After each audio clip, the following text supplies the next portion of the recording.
All right.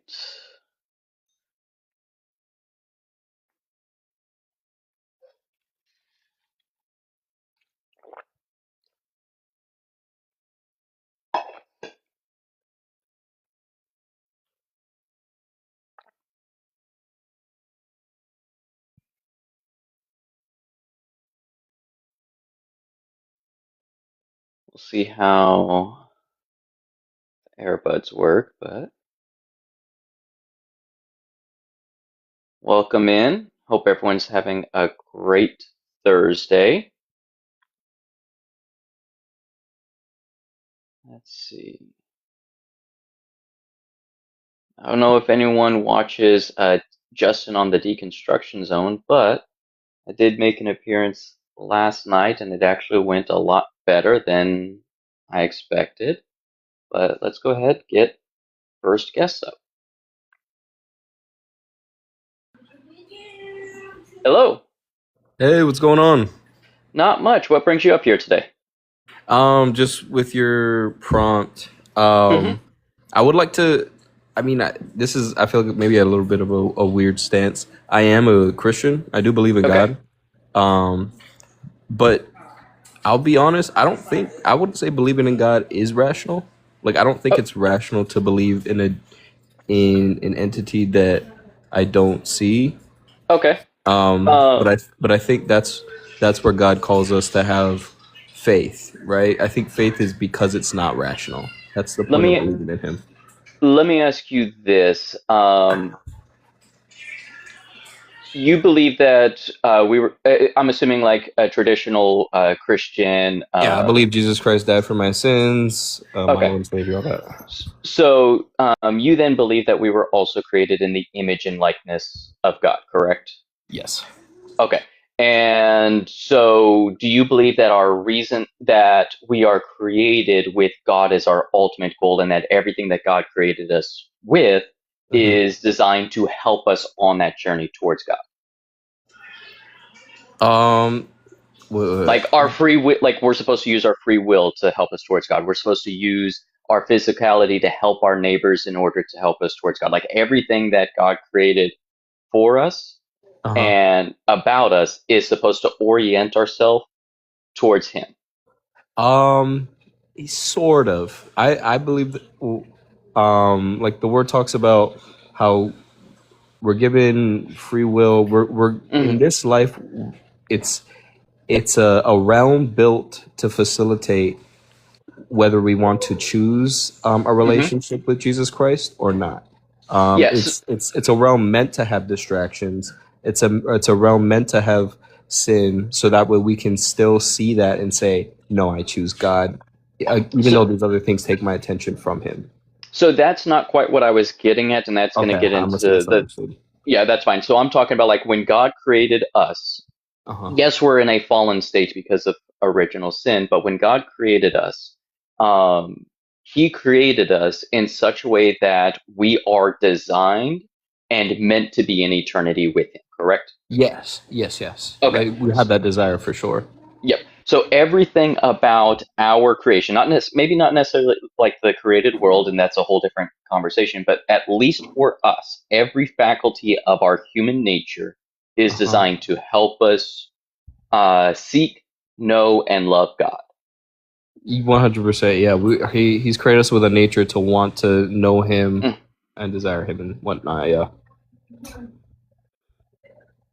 Would that not also apply to our rationality then? Rationality, would that Because not? our logic and reason is given to us by God because that's a part of our faculties.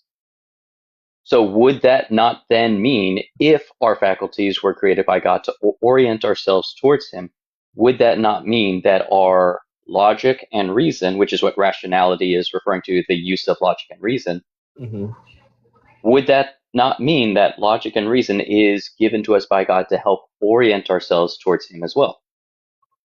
Yeah. I think, like his word says, all good things come from him. So, Um. so then if belief in God is irrational, mhm. that's now contradicting what you're saying. So I guess, so to tie in with what you were saying in regards to rationale is logic Hmm. and reasoning. There's there is definitely logic and reasoning in regards to um, how do I put this?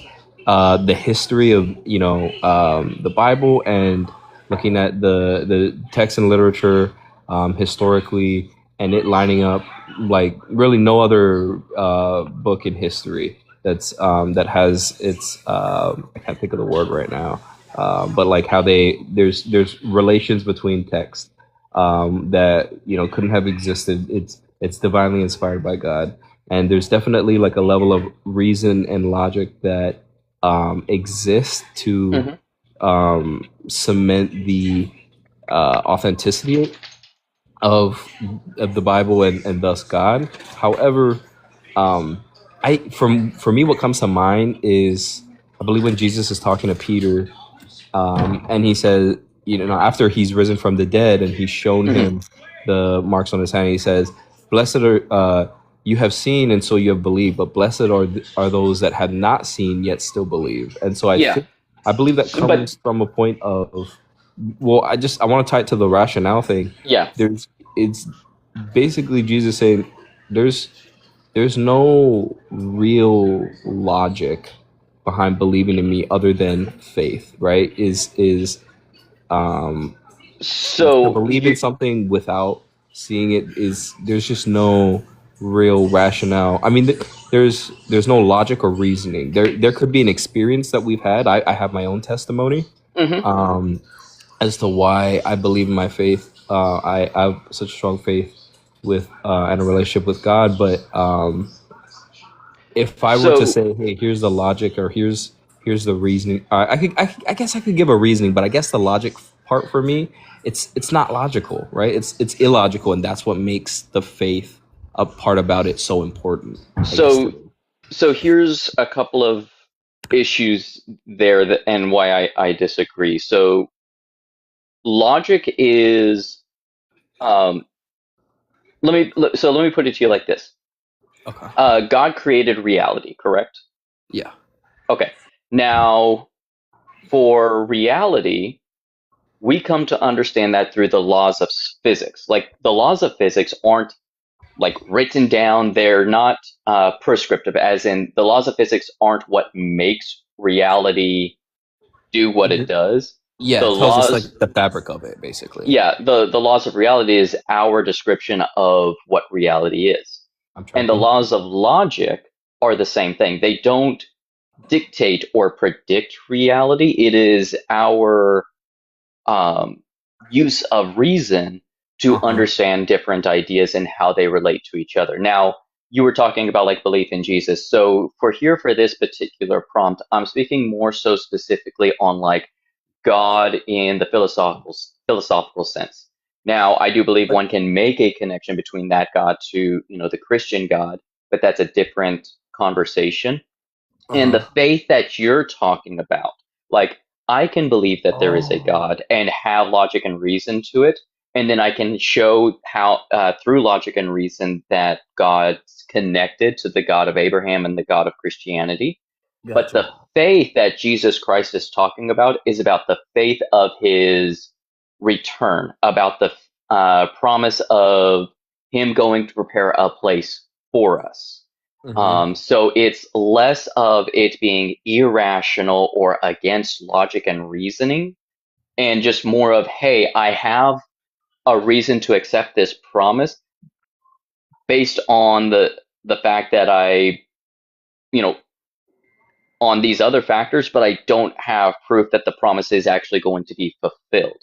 If a friend promised you, hey, I will be there tomorrow at 8 o'clock, all you have is your prior experience with that friend to justify you believing in it. But until that event actually takes place, you don't have evidence that he actually is going to be there. And Gotcha. that's the kind of faith that Jesus and Christianity is talking about, where it's not about, hey, I am going to abandon my reasoning. In fact, if you look at St. Paul the Apostle, he's constantly telling people to check the fruits of the Spirit, put Yeah. people to the test. If you look at the church father, especially Justin Martyr, in his letter to the Roman Emperor, the Apologia, where he's telling them, hey, you guys are making these false accusations against us. Here is the actual evidence, and here are the actual beliefs. Put us to the test. If you look at the early Christians, they believed that their faith was rational and were telling people to challenge them on a rational basis. So when you say belief in God is rational, Hmm. um, do you do you mean, because you were saying something about like more of like a philosophical sense? Yeah. So So is that not for so much, but like the fact that there is a higher, like let's cut out like the Christianity part. yeah. Just saying there is a higher power, there is like a God, a deity, Hmm. and all creator. You're saying that is rational to believe in. Yes. Okay, yeah. Okay, I'm tracking. I think I took it a little bit more religiously, I think. But You're good. You're good. that makes But sense yeah, though, because and I would say that even like with it is possible to make that claim even for a particular religion, uh-huh. but that's a different conversation. Yeah. I was just gonna say one of my biggest things that I see on here is, like a lot of people have like a different prompts and stuff, and I think it's really interesting how there's some of the smartest people in the world: Albert Einstein, Stephen Hawking, um, and obviously there's a lot more, but a lot of them who started off as if not atheist, agnostic, or what's that word, just doubtful. Hmm. And a lot of the most of the smartest people in the world and in history, when they do, like you said, look for the evidence to prove that there is none, they typically come to find that that evidence shows proof of a divine creator. So Um, well, I do agree that there is evidence that can show proof to a divine creator. I wouldn't say that it's the case of most. So like for example, like for Albert Einstein and Spinoza, the reason why they stand out is because they're an anomaly, and uh, and even like when was it? Neil deGrasse Tyson did a lecture that I saw where he's even talking about it, and he's going through how as you go higher and higher and higher in the scientific fields, to eventually you get to the highest scientific field, like uh, qualifications within the scientific field, there's only like two people in that field that still hold to some kind of belief, even if it's a philosophical God. Now, to his credit, he doesn't say, therefore, this shows that belief in God is irrational. But he points out that if we are scientifically minded, as scientists, we ought to be looking for the anomalies. And since these two are the anomaly, we ought to go to them and talk to them and figure out why they still hold this belief. So it's not a case necessary that I would say that um, having a high intelligence, like high intelligence, is not a guarantee of truth. yeah, 100%. Um, you have a lot of like Nikola Tesla. I haven't verified this myself, but apparently at one point he married a pigeon. A Um, pigeon? yeah, a pigeon. Apparently, like I said, I literally just heard someone say this yesterday, and I haven't verified it myself. So take I it think with a it live huge grain of first. salt. But you have these extremely intelligent people like Immanuel Kant, one of the most influential philosophers of all time, refused to wear um, garters for his socks because he was afraid it would cut off his blood flow and make him dumber. That's hilarious. So you have just because you're very intelligent doesn't mean that you're going to be right in every single thing.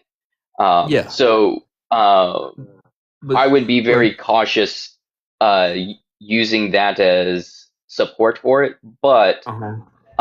what you ought to do, especially if you want to make the claim, as I do, that belief in God is rational, not necessarily that the belief in God is correct, but just um, that it's rational. Don't point to people who are rational who have made an argument or who happen to believe, but point to the argument itself, um, So and uh, uh, point to the argument itself instead of the person. Okay. I like that. I'll definitely look into that. And I did When just you see in the chat, he claimed to love a pigeon as much as a man loves a woman, but never actually married it. oh god, I mean, I could okay. I mean that I can reason that. Maybe he had a pet pigeon. But when you say so what do you think aside from so what with what we're talking about aside Mhm, from the Christian belief mhm. in the philosophical sense of God, what is the rationale that you have that to that belief in a God Yeah, or an entity or a higher deity exists? What is the yeah. rationale for that then? So I have the full justification on my TikTok profile. It's actually pinned. Um, but it's a four premise argument. And I do justify each of the premises in the full video because otherwise it'd be 7 to 10 minutes of us being up here. And I do need to do work on premise three. I don't know if you're familiar with this call-in show called Unapologetic that goes live every Sunday, but I did show up this past Sunday and they pointed some problems with some of the justifications I have for my third premise. Basically, I'm presuming the principle of sufficient reason, and until that's shown, premise three it's not the case that premise three necessarily is false, but it requires a little bit more support than what I currently provided for it. Okay. But the summation of it: premise one, something has always existed. Premise two, there exists at least one independent thing. Premise three, the independent thing has its identity as existence. Premise four, per the law of identity, there can only be one independent thing. Conclusion, therefore, there can only be one independent thing whose identity is its existence. Like I said, I recommend going and checking out the video or my appearance on Unapologetic for Okay. the full breakdown of it. Okay. Without getting, I won't ask you to get into any gritty details, just so Mhm. like you say, we're not up here like 10, 20 minutes. I just want to have one more question. Yeah. So, in regards to the premise that you have, the multiple premise that you have, Mhm. because I see some people on here, they are like considered scholars. Are you considered do you consider yourself a scholar or anything like that? Like, where do people come up with these premises, and how do you is that just like a philosophical thing? Like, where do you So, learn more so to do this? logical syllogisms is within the realms of logic. Now, if you read a lot of philosophy, you'll eventually start to get a little bit of uh, an intuition on how to do it and how to provide it. But it's a logical structure, and I am passingly familiar with logical syllogisms, but getting into it, deeper is Hmm. something that I have not done. But the way that helps understand most logical syllogisms is a Venn diagram. So, for example, if someone says all all cars are red, Hmm. um, and so you're able to make a two circles, red being the bigger circle and cars being the smaller circle because because you're saying that all cars are red. So every car has to be red. So you're able to make that circle. And then if you make a comment that says um, all boats are blue, um, and and so you now have another circle. But because those four circles, I should say, don't overlap with each other in any capacity, Hmm. I can't make any conclusion between cars and boats because there's no correlation and there's no interconnectivity. So Venn diagrams can be helpful in understanding at a very basic level how logical syllogisms work because it's just basically groupings of things to help us understand connections between things. Okay, I'll look into logic and syllogism, and maybe get a better base understanding. But Yeah, all right, awesome. Thank you so much for talking with me. absolutely. You have a good one. You too. All right. Well, that was pleasant. I think this user was here yesterday. I promised I'd bring them up. Hello. Hey there. Can you hear me? How's it? Yes, I can. How's it going? I'm good. How are you? I'm doing. First of all, I wanted to say that I appreciate the way that you conduct your live where you're looking for honest discussion with people rather than just scoring points against your opponent. Like I, I've I watched a lot of appreciate it. these. Yeah. I've watched a lot of these and this is the first one that I've ever actually requested for on here. So, Well, thank you. I had some things from the discussions I was listening to yesterday that I wanted to go over. The Hmm. first guy I was hearing you talk to, you were discussing stuff about root contingencies and Hmm. black swan events. Yeah. A So, black swan fallacy. oh, fallacy. Okay. So, what I was going to say about the root contingencies is I think even if I were to concede that those are real and they exist or whatever, I don't think that it's necessarily rational to organize your life around it. Like, I want to use COVID as an example. Hmm. And I don't know if you would describe that as a root contingency, but I think it could be described as a black swan event. So So, let me I th- clarify some terms because I think you're misunderstanding some things. So first of all, a black swan fallacy is the reason why it gets its name is because this actually happened in history. Someone made a comment, hey, I wonder if we will ever see a swan being black. And people made the argument, no, no, no, no, no. Every single swan we've ever observed has been white. Therefore, it is impossible for there to ever be a black swan. Until eventually, lo and behold, we discovered a swan that was black. And so it got the name because it's a kind of argument from ignorance where, hey, we've never experienced X, therefore there is no X. Now, that's not the same as having evidence that is against X. You might have heard the statement, absence of evidence is not evidence of absence. okay, so I understand what you're saying with the black swan Hmm. fallacy now, so thanks for explaining that. And But then for a, I and, understand why it is fallacious to say that no swan could ever be black. But on the mhm. other hand, there's no rational reason to believe in a black swan until a black swan has been observed, right? Yeah, yeah, and that's not the claim being made here. So that's what I was talking about, like for the brute contingency is so what a brute contingency is, and you were saying, it could be the case that COVID is a brute contingency. No, because a brute contingency is something that has no causal chain or no causal explanation, or even no ontological explanation for why it exists. I can point to all of these different factors that led to the COVID 19 Mhm. virus coming into existence. Like there's reasons behind it, there's explanations for it. What a brute contingency is, something that could have been different. So, like, for example, I'm wearing this color shirt, right? And the reason why I'm wearing this color shirt is because it was in my closet and I picked it out, and all of these different things that lead to this explanation of me wearing this shirt. A brute contingency would be, hey, CT, why are you wearing that shirt? Oh, it just happened. There's no explanation for me wearing it. So there's no causal chain, there's no cause and effect relationship, but of me wearing this shirt.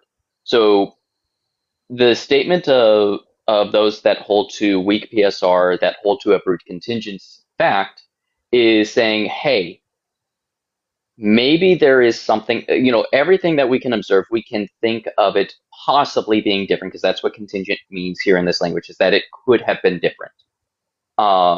And the reason why it is that it is the way that it is, as opposed to being that different thing, is because of some causal chain or some explanatory reason.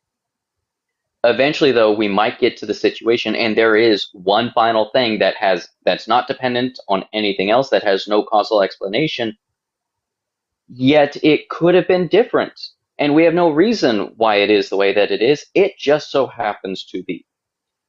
And so they're not claiming to believe So in. what would an example be of something that doesn't actually have any possible explanation? They're not claiming that there is one.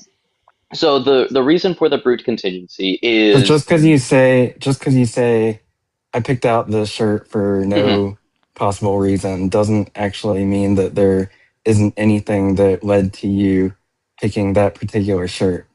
So, well, no, that's what I'm saying is it's like a brute contingency is when where that absolutely is the case. And it's saying that we haven't observed it in reality, but we can't rule it out. So, like you were saying, just because it is fallacious to say absolutely that there was no black swans when we hadn't shown it to be impossible. Um, it's also fallacious to, um, or there isn't sufficient reason to hold to the black swan actually existing. Those that hold to the brute contingency aren't claiming to know that a brute contingency exists. They're just saying that it hasn't been ruled out. And until we rule out, we have to be open to that as an epistemic metaphysical possibility Okay, but until it's been ruled out. why would you why would it be rational to organize your life around something just because it hasn't been ruled out? So in this example, I feel like religion and belief in God Mhm. is analogous to belief in a black swan. So it's not that we're believing in it because it hasn't been ruled out. Um, Let me put it to you like this. Have we proven that aliens exist? No, Have we ruled out aliens existing? no. But NASA puts messages on a lot of the probes that they send out into deep space just in case, because it hasn't been ruled out.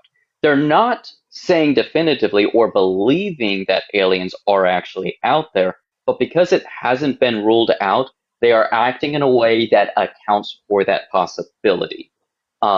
So that's what the brute contingent fact is. And by the way, the brute contingent fact is meant to be the way that the universe could be without requiring God. It is the counter to God.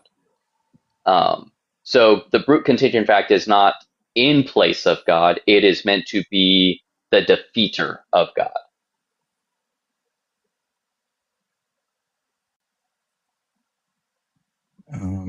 Okay. Um, I don't know. It's all right. Like this is something that's very complex. That like I thought I hadn't like I understood brute contingencies, and then when I was speaking with Dr. Blitz on Sunday, it turned out there were some nuances that I didn't understand.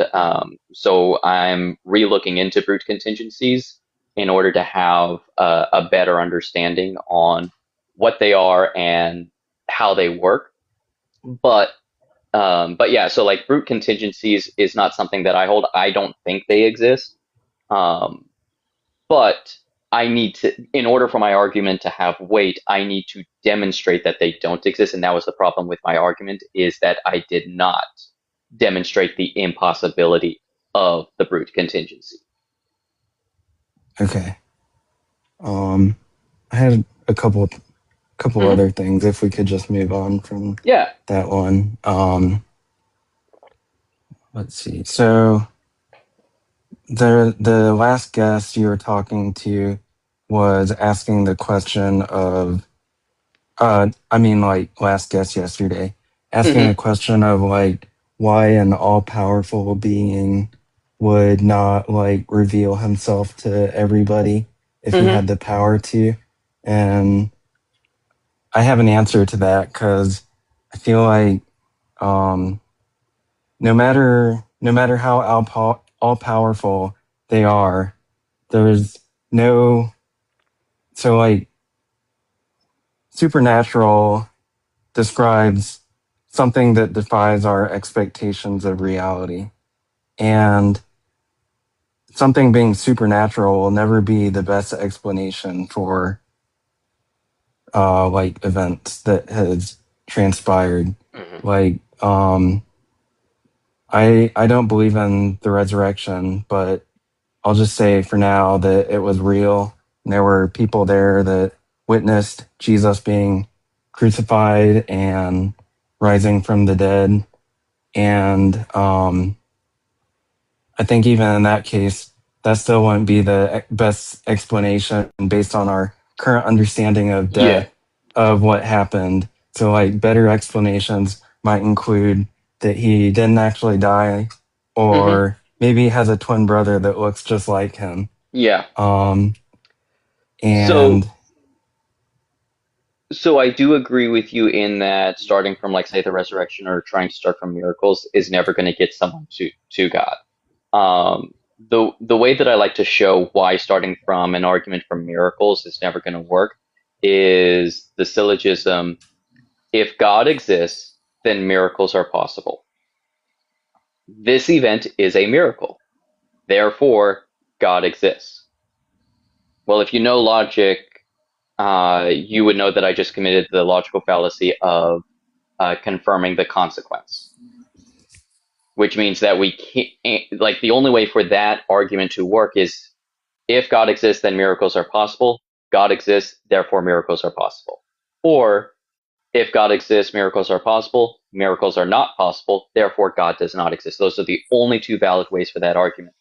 So then now we can see that either if we show that miracles are absolutely impossible, we can disprove God. Otherwise, we have to prove God first before we can even start talking about miracles. So I agree with you 100% on, even if we grant, hey, maybe the resurrection of Jesus actually happened, or there was some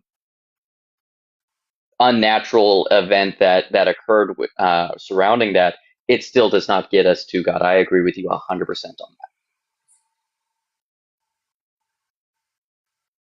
so, my understanding of what you're saying is just that, like, you basically you're just saying that miracles are possible or whatever. Like, do you believe that they occurred? that. Oh, I do believe that there occurred, but I don't use them to prove God. I believe they Hmm. occur because I believe in God before I even start talking about miracles. That was the point. Is like, I do believe that the resurrection did happen, and the resurrection happened because Jesus is God. But I don't use the resurrection to prove that God exists, because I need to prove that God exists before I can even start talking about the resurrection. Hmm. Um, yeah, I guess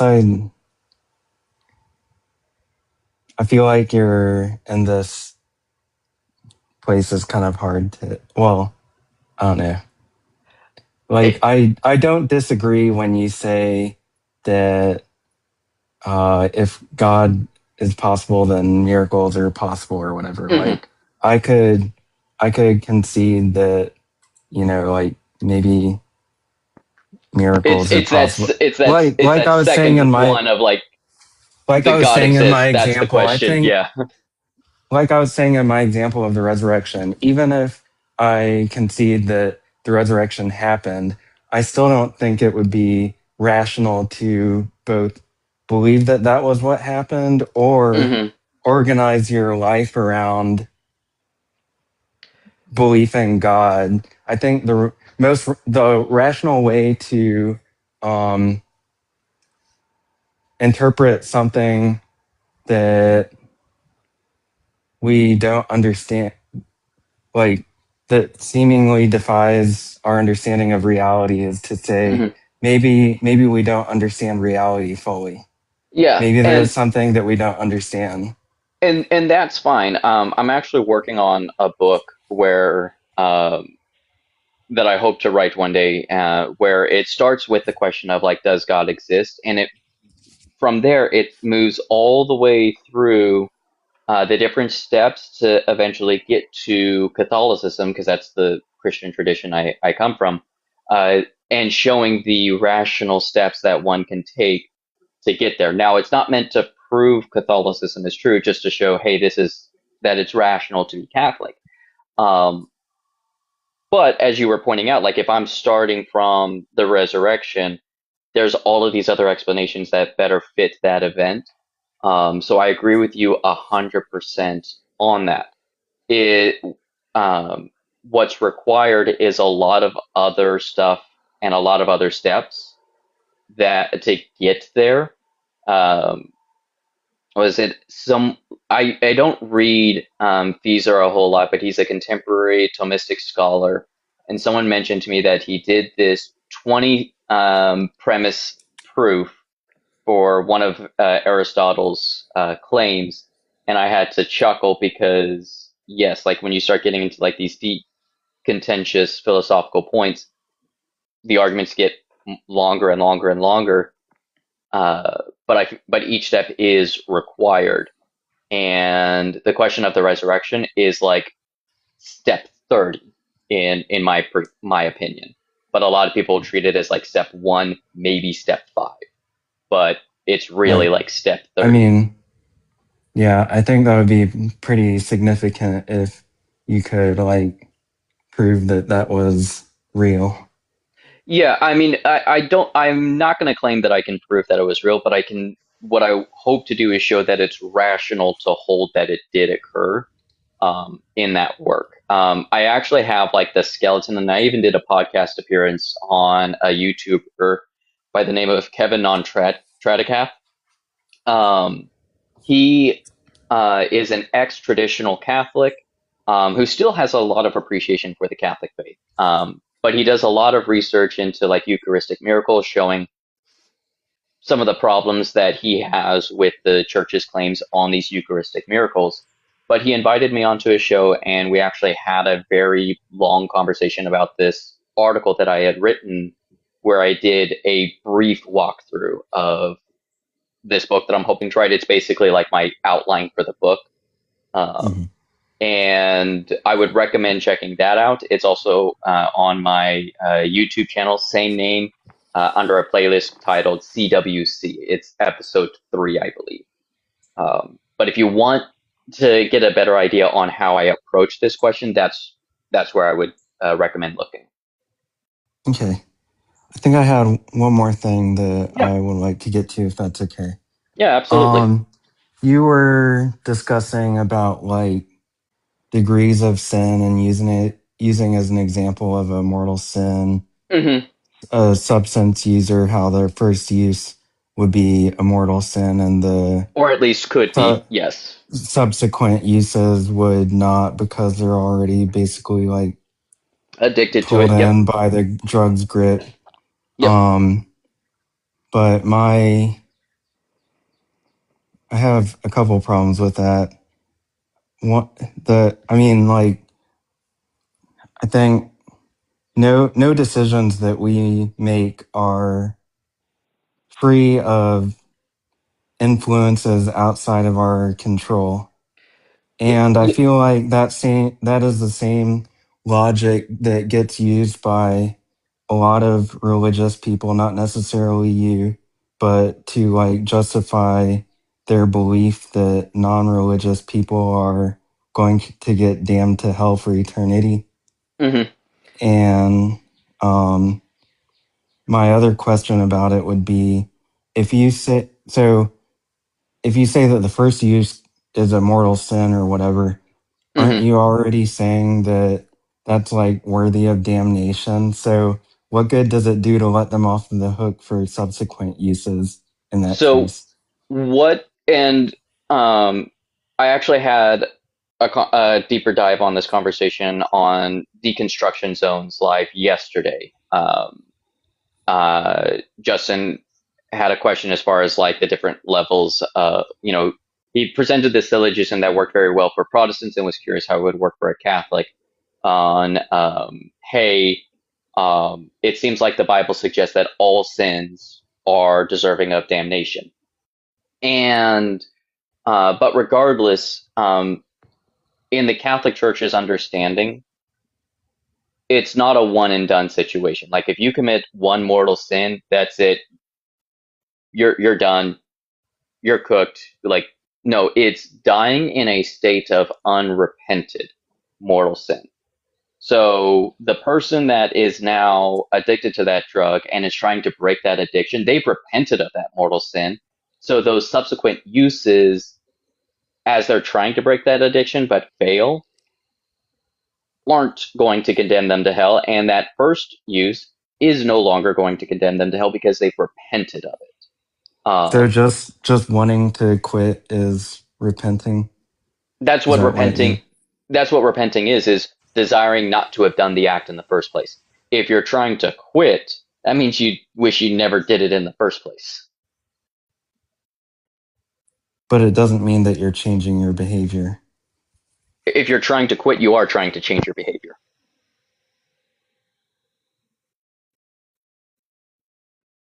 Okay, but yeah, I mean, you can be unsuccessful in your Yeah, trying. Like you can want to you don't. quit and still Yeah, keep you on don't. using. Yeah, you don't need to be successful. Is my point. Like Yeah, that I get what you're saying. desire needs to I be there. I get what you're saying. I just don't feel like there. Like I feel like there's little to no distinction between that first act and subsequent uses because both cases you're like acting on influences outside of your control. That's gonna And get I mean, this into. gets into the whole free will thing. Like, Yeah. I think you're probably about to say. Yep. Yep. I am a compatibilist. I do not hold to libertarian free will, which is where your critique would come in. Um, but I am a compatibilist as opposed to a hard determinist. But yeah, that's a whole different can of worms, and I'm still parsing through exactly the particulars of uh, how I understand free will. But I do hold to the compatibilist camp. Okay. Any other I questions? think I think that's all I wanted to go over. All Thank you. right. Well, absolutely. It was great having you up. Thanks. All right. Let's see. And Missy MX, rational here is effectively a valid argument. So you have an argument that as long as you believe each of the premises and the conclusion follows, then I would argue that that's rational. Let's see. We've got, looks like,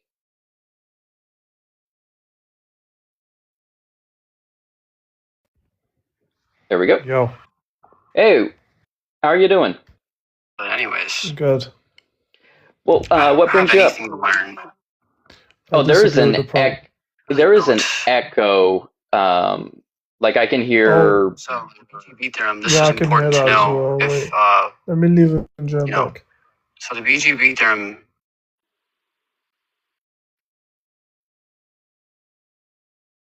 Let's see.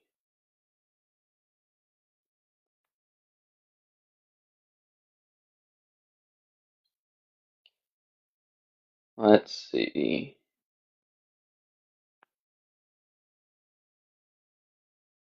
We'll give him a little bit to rejoin.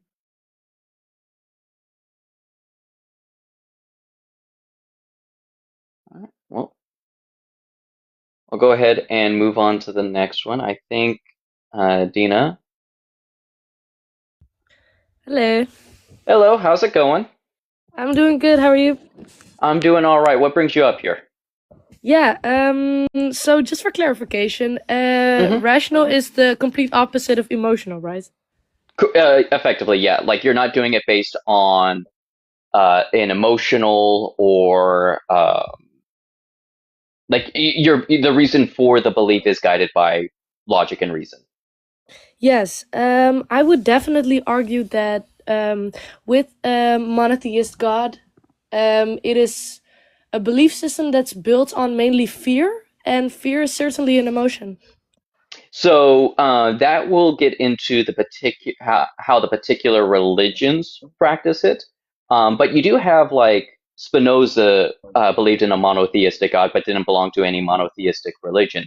You also have deistic beliefs where this is a God that is the source of all of reality, but doesn't interact with reality. Um, so this is more of talking about like the philosophical and less of the specific religious question, as that's much further down the path of the argument chain. Essentially, I'm trying to focus on the first part of the chain, which is just, is there a God or not? Oh, so it's that question. Mm-hmm. Because yeah, I definitely do agree. But then in order to further this conversation, we have to like narrow it down a little bit. That's much further down the route of conversation. So yes, I do agree that like once we have established this, that a God does exist, then the next question is to narrow it down to the type of it.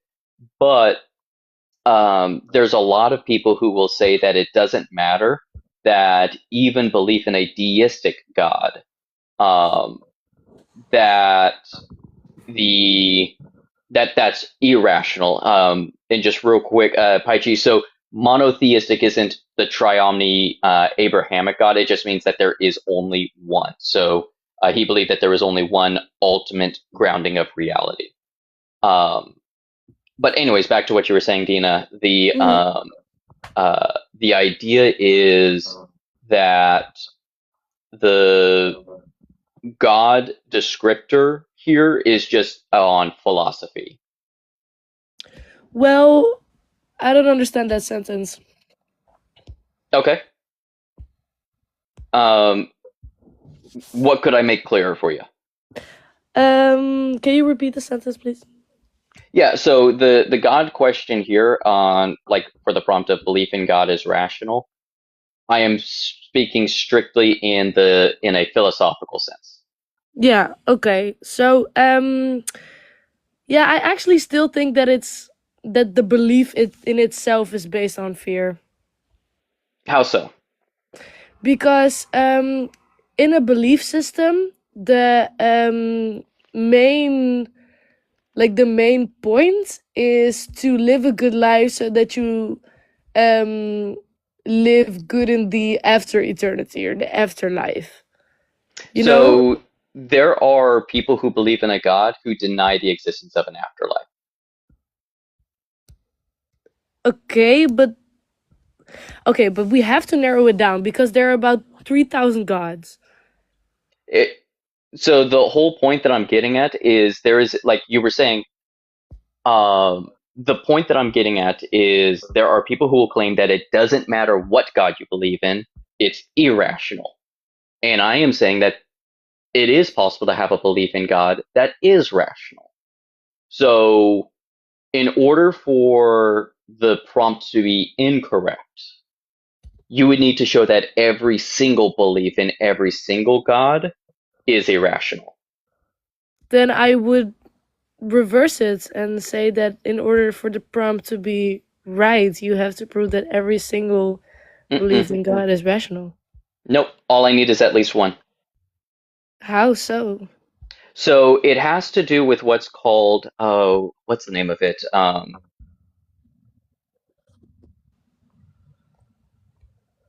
The square of opposition. So in logic, you have what's called the square of opposition.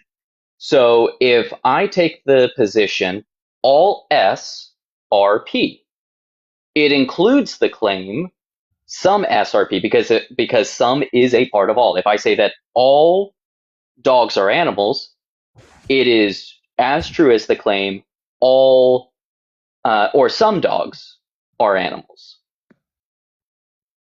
In order to have the contrary, so if I say all dogs are animals, the contrary of it is no dogs are animals, and to contradict all dogs are animals, some dogs are not animals.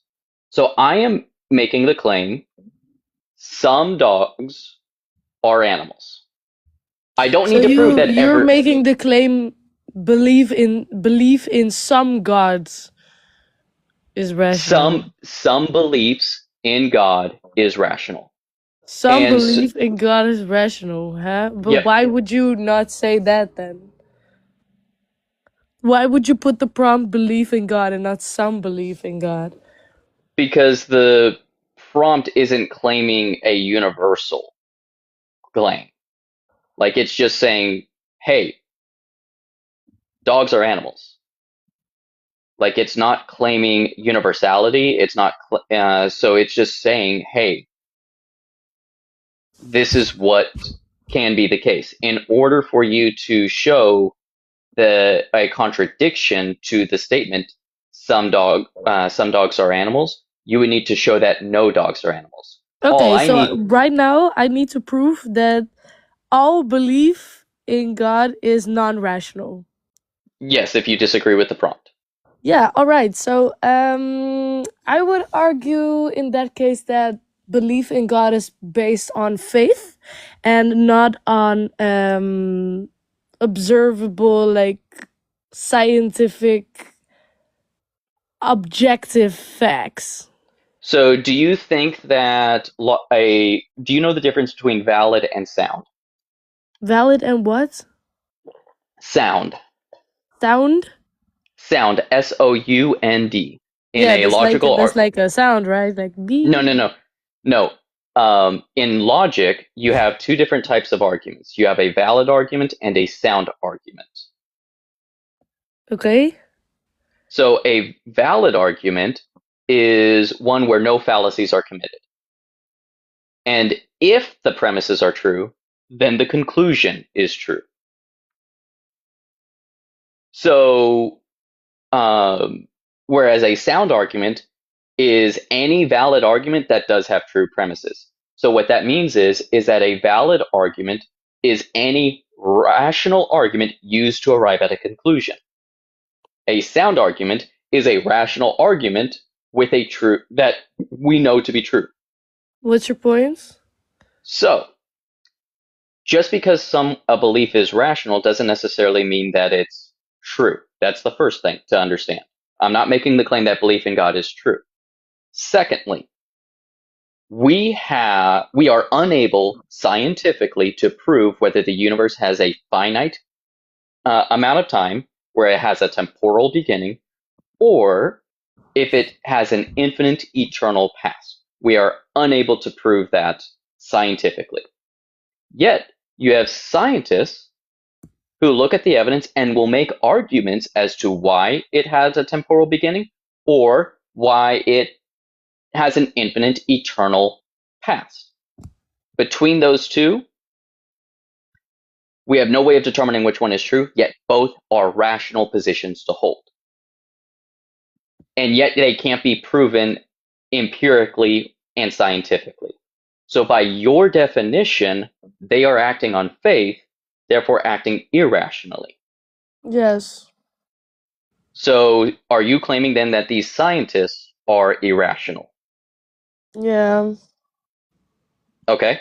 So then that means that everyone is acting irrationally because everyone acts on these types of valid arguments that lead to a conclusion that they hold to because they believe the premises to be true and are justified for their belief in those premises. And yet, according to you, they're acting irrational, yet we do that all the time. But we're talking in the sense of a god, though. Like, The presence of a God doesn't magically change it, otherwise you're committing special pleading fallacy. I just find it too. Look, in Dutch you have a saying: too small, too short through the turn, too short to the turn, or something. It's like you make a conclusion with like skipping so many steps, That's and not I what don't I'm. think that's rational at all. So, what steps have I skipped then? Well, we don't know anything. That is basically the thing of the universe. and then you say, oh, so then there must be a God. That's That's irrational. one, I agree, that's God of the gaps. But two, that's not the argument I'm giving. But what is your, because you're throwing around like terminology a lot. Well, I assume that you understood when you came up and said, yeah, no, the beliefs in God is irrational. I thought you understood what the term rational meant. Yeah, I said for clarification, it means like the complete opposite of emotional, right? Yeah, so that's a part of it, but that's But you didn't say that in the beginning. You said yes. I said that, yeah, like it, and I followed up with, because it's based in logic and reason.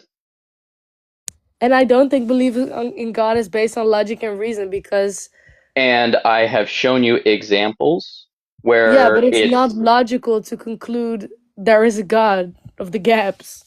So show me what gap is made in this statement. Something has always existed. Yes, first off, do you agree with that premise? Something has always existed. We don't know that. So, okay, I can justify that.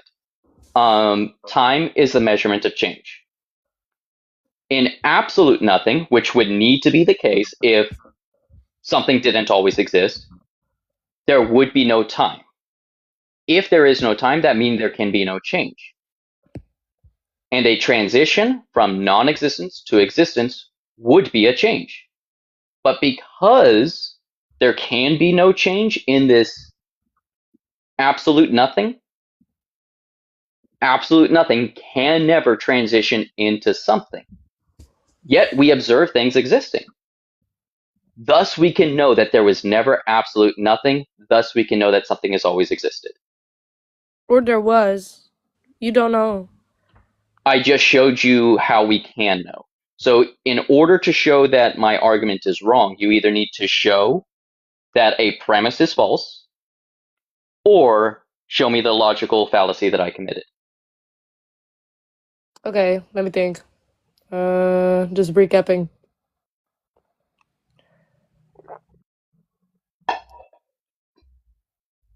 Yeah, you think very human. You think like, okay, there's nothingness.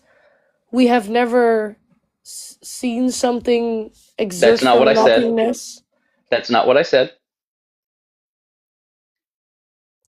But it's so Ti- like you have the tendency to attribute like human observed traits to a That's phenomenon we have never observed or never that's not will what I observe. said. Yeah, that's a problem. That's not what I said, though. Okay. Do you agree that time is a measurement of change? Yeah. Okay. Do you agree that if there was absolute nothing, which means that there is nothing that can change, that there would also be no time? Pardon, can you repeat that? If there is absolute nothing, which would mean there is no objects to have the ability to change. So in other words, if there's nothing to change, there is Yeah. no time. Okay, so you agree with that? No. So if there is Because in how can nothingness exist if it doesn't exist in a period of time? because time is the measurement of change. The point here is that the point that I'm making is nothingness doesn't exist. That there Yeah, but always then had to time be is something. infinite. So that's fine. Like that's irrelevant. So my point is that we know that something has always existed. We know that something has always. No, we don't know that. So then you're claiming that it is possible for something that cannot change changed? Again, we don't know that. So you disagree with the law of non-contradiction? No, I just say this is beyond my comprehension. This is beyond any of y'all's comprehension. This is what the scientists say. The scientists have never observed that. The scientists can only So speak you in like disagree with science? no. I disagree with. I don't disagree at all. I just say we don't That know I am anything. literally saying what a PhD physicist told me. Well, if he told you that, he doesn't know that. I would I think recommend he going. needs to do his PhD again. So you're claiming that it is impossible to know whether something has always existed. Wait, again? So you are saying it's impossible to know that something has always existed. Impossible to know that someone has always existed. I mean, like, I don't know. We haven't found the technology to get any of that information, so we don't know. I don't know. So this is not. So what do you think it means by the statement something has always existed?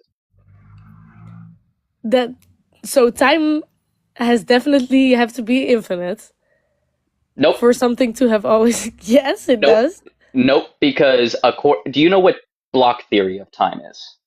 Lock theory. BLOCK. Block. No. Mm-hmm. So block theory of time is just a statement that the past, present, and future are all actual. Oh, yeah, I know that theory. I know that theory. Yeah. Okay. So it is possible for time to be finite, as in there be a first moment and a last moment in this block theory of time, and yet this block theory of time always existed because it never moved. In order for it to move from non-existence to existence, that would require a theory of time. But we know that a theory of time doesn't work because of relativity. Therefore, we know that that time always existed because it existed from the first moment to the last moment. It also could be the case, like you were saying, that there is an infinite amount of time. That's fine. Something has always existed. But what are you saying? Because like for that block to exist, that block is like space. But That's it's fine. also time, and That's time is a fine. byproduct of space-time. That's fine. I haven't identified what the thing that always existed is. I'm just saying. But how can space come into existence later if space-time is one thing? I'm saying it can't. That's why something had to always exist. But that something is God? What? No, I'm not. Where did I put God into this? I just said something has always existed. That's the prompt. Belief in God is rational. So how do I you ha- rationalize that story and go I to gave God? you the very first premise. That's not saying that the thing that always existed is God. Yo. I gave you one premise of a 4-premise argument. Yeah, a premise that doesn't make any sense in this prompt. Because I haven't gotten to the other connected premises. So then please continue. Well, you disagree that something has always existed. No, I'm saying we don't know. So, and I showed you the justification for that, and you still say you don't know, so you disagree with the Justification is not proof. Give me So, proof. so you disagree then that logic and reason can lead us to truth. Why do you keep saying I disagree? I don't disagree. I just don't know. So then, if you disagree that so if you don't disagree that logic and reason can lead us to truth, then the argument and justification I provided is proof. Yeah, in theory, logic and reason can lead to truth because it has led us to truth in the past. But for this instance, we just don't know that. So that isn't true. And that's what I'm saying is like, if you say, hey, it can lead us to truth, that is running contrary to every single topic on how logic and reason works. What? Yeah. Hey, June. Yeah, I don't know. This is just. I think you're messing with me because I'm not. I promise you, I'm not. Because you're going around terminology, putting words in my mouth and stuff, and I'm like, let's just talk about God. Come on. Well, that's what I'm trying to do, but you're saying then, well, no, logic and reason can't get us to truth. And I'm pointing out that, hey, no, like, according to, like, when I said something has always existed, You're just that making a giant detour. no, Yes, you are. that is part one. What? No, you're Yeah, taking a big grand detour. I'm just saying, belief in God is irrational because it's based on faith. It's based on something we don't know. and when I point, Information we cannot, like, it's not logical to lead to a point that when you have no proof of that point. So so why is belief in God rational then? It doesn't make any sense what you're saying. You're making a giant detour for no reason. this Just isn't to a throw detour. around terminology, man. I don't know what you're doing. So if you don't understand the terminology I'm using, and I am, like, I'm using the very basic and I am providing the definitions for the terminology. If you don't understand it, and if you don't even realize that science does claim that something had to always exist due to B theory of time. Yeah, of course, but there's like different sub beliefs in Yeah, science and I'm different not, theories and I, different. I'm not claiming any specific sub theory. I am just saying that something has always existed is a statement of science. Is Now, a how statement of science, but yeah, my pants is red is also a statement of science. that's fine, but something has always existed is uncontested within the scientific community. They give me proof. You didn't give me proof. You give me justification or like something that is mimicking a logical reasoning, but a reason has to come from something, you know? So if Reason you is for so the fact. yeah, so is it a fact that time is a measurement of change? Yeah. Okay. So is it a fact then that to go from being changeless to changing is in itself a change? I would suppose, yeah. Okay. So if it's a change, then that means that the possibility of change needs to exist, correct? Yes. Okay. And if there is no time, then that means that change is impossible, correct? Oh, I'm sorry. My Wi-Fi just crashed for a sec. If there is no time, then if there is no time, then that means that it is impossible for change to occur, correct? We don't know. We have never. It's theoretical. So We have you are never observed that. so you are saying then that it is possible for something where change is impossible for In theory, you're definitely going in the right direction. But the thing is, you have given me no proof whatsoever, this and you is have given me no logic. link to a god. Logic follows it. No. Now, pineapple, the point that I'm making here is that the Big Bang, first off, scientists agree that the Big Bang Theory doesn't prove or say anything about the universe having a temporal beginning. All it's Yeah, saying is it's does talking not. about all it's doing is conflating or expanding space-time. But Dina, the What point that I'm space time? Whoa! But space time existed after, like, after that the Big Bang. no space the claim is that so the Big Bang is expanding. Like it's the expansion of it. The Big Bang is like the bang at the No, start no, of the expansion. no. The Yes, Big it is. Bang wasn't a So bang. you say The we're Big currently Bang, not in the Holocene, but in the Big Bang. we're What the experiencing actual? wh- the Big Bang is a name that was done to mock the position because it's talking about is the expansion of the hot dense state to getting more. And it's still expanding. It's all the Big Bang is talking about is the expansion of the universe, What do you mean and with getting more? we're getting more space. Like space is expanding, Okay. and we are living through that expansion. Okay. But it's not the So Big Bang because the bang is like bang, you know? that's not what science That says is the what Big Bang science is. says. You know, to my left I have a book on space. Hang on.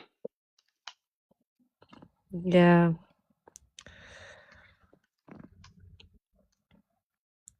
But this Was the doesn't make big any sense. was the Big Bang let's see. Was the Big Bang an explosion?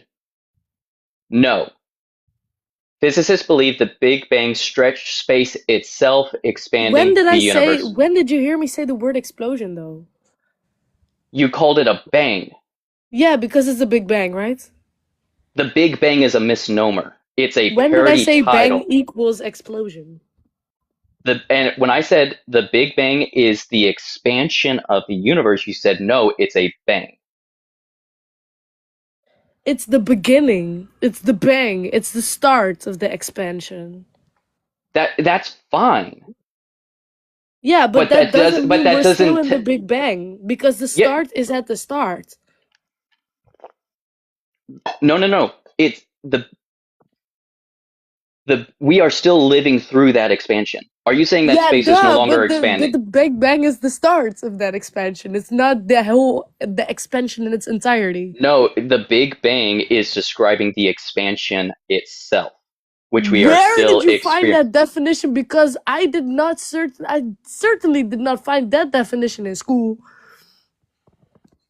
I got it from Dr. Blitz, who is a PhD physician who specializes in this. What? Yes. Well, he's talking a lot of like nonsense. Really, the guy with a PhD degree and has his paper in a quantum mechanics paper doesn't know what he's talking about? Yeah, I think so. All Because right. why would you say that we are still living? Yeah, we are still living through the expansion, but the Big Bang indicates the start of that expansion is 13.8 billion years ago. So it's not the same thing. I mean, you might want to relook into that book you've got right next to you. But Now, you have a good when one. did you, what? You don't make it. Well, sounds like she was about to throw an insult, but yeah, Colin, isn't that crazy? But yeah, so first off, I did see a couple of comments. One, I did misspeak on Spinoza, and I did want to acknowledge that. Yes, so I did call him a monotheistic, and he was more of a pantheist. That was a misspeaking on my part, so thank you so much for that. And then as far as like the me talking about the eternality of the universe, I'm not by eternality of the universe. I'm not saying the what is it, the infinite past, which is what Dinah was talking about as well. Like I understand that scientists don't agree that the universe has an infinite past or not. But again, like as I was talking about, like with Dr. Blitz, he does say that it is possible for a block theory of time to be eternal and have a first moment and a last moment. And even when I presented my argument and I said that something had to always exist, he had no issue accepting that. And it is my understanding, which could be wrong, but my understanding was that the idea that something had to always exist um, wasn't contested. Maybe I should have said, instead of it being supported by it, I should have said isn't contested by science. But let's see. Looks like Yoshi is up next.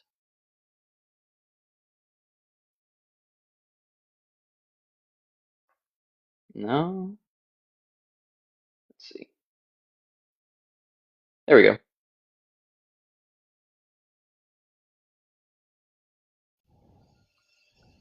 Hello, what brings you up here today? Hello.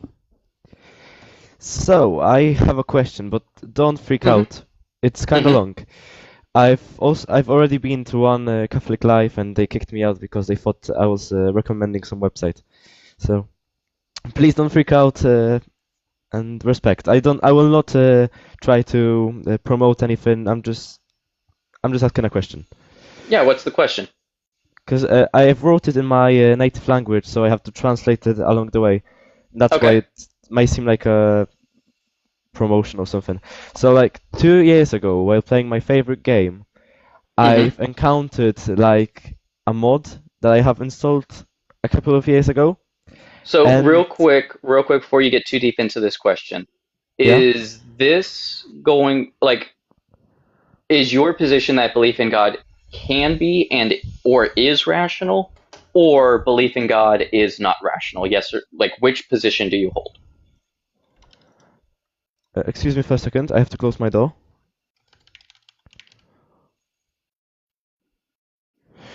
So I'm an active Catholic. I go to masses.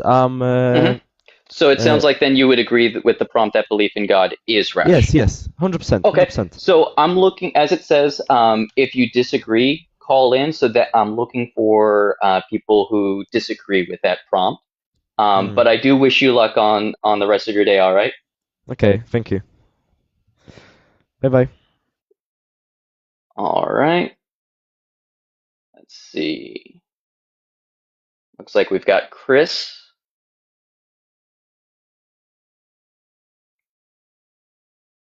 Or did Chris end up leaving? All right. We've got objection denied.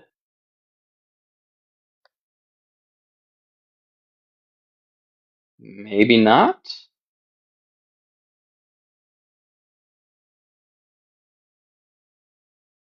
There we go. Hey, Euler. No. Hey, how's it going? Hello. Good. So what brings you up here today? I disagree with the prompts. Okay. Um, so what makes you disagree with the prompt? Um, I'm assuming you're religious, correct? Yeah, but I'm not speaking specifically on a religious God for it. I'm simply saying, hey, it is possible to have a belief in a God, and it's rational. I mean, if your proposition is that vague, then sure.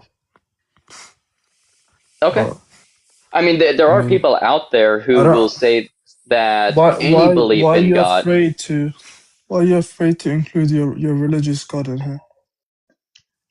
It's not that I'm afraid to include my religious God in here. It's more of that in order to get to my religious God, we got to answer this question up here first. And Okay. Yeah. a lot of people will say that belief in God is irrational no matter what. And so I want to address that question first before we move on to the properties of this God. And then once we identify the properties of this God, then we need to look to see if this God can or has interacted with history. And only once we've established those things, then we can go to looking at Actually, the now religious that I faith think aspect about of it. it, I don't think it's rational. I still Okay. don't think it's rational. Because Okay. what is like if you think about it, what is a rational choice? It's the highest, it's the choice with the highest probability, you'd say, right? No, a rational choice or a rational belief is just motivated by logic and reason.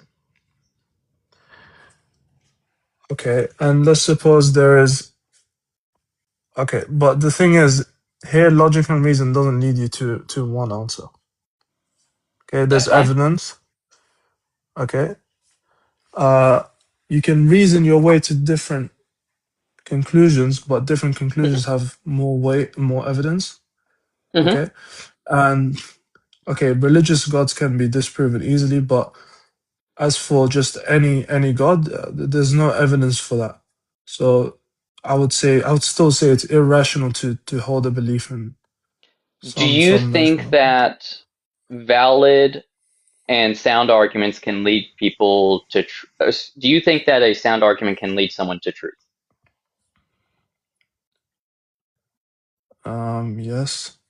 Okay. And for a valid argument, if someone agrees with the premises, do you think it would be rational for them to accept the conclusion, even if we don't know it's true, or would it be irrational for them to accept the conclusion? Wait. If the premises are true, So a valid then argument, we don't know if the premises are true, but if someone thinks the premises are true, should they accept the is that conclusion? a sound argument, the one where the Yeah, premises? the sound. Yeah, the sound argument is the one where the premises are true that lead to and so we know that the conclusion is true. A valid argument, we don't know if the premises are true. We just know that the conclusion follows from the premises. And so if someone sees an argument and they agree with all of the Okay, then premises, should you'd they have accept to the have conclusion? some evidence for your premises. Sure. And that's Okay. fine. But my question is, if someone believes that they have evidence for the premises, aka believe the premises to be true, should they accept the conclusion of a valid argument? I don't think so. Really? Because So I you mean, how do you think delusional people exist? I mean, they don't just believe false conclusions based on nothing. They believe false premises, and then so they make their own conclusions. so that's not what I was getting at. Like the thing with delusional people is about their perception, but what I'm pointing at is if you think that a premise is true and you have good reason to think that the premise is true, I already should you said so, accept? yeah. But if there's no evidence, okay. So why don't you give me the argument? So the full argument is listed on my profile, and I've presented this to Unapologetic. In fact, it was on their most recent appearance on Sunday. But the way that the argument goes, in simple terms, premise one, something has always existed. Do you agree or disagree? Um, I think so. Yeah, I actually agree. Okay. Okay. Premise two, because something has always existed, there had to exist at least one independent thing. Do you agree or disagree? One independent thing. Hmm. Um, at least one. At least one. Yep. Okay. Okay, and when you say independent, what do you exactly mean? The opposite of dependent, and by dependent I mean something that requires something external. Okay. Okay, yeah, sure. Okay.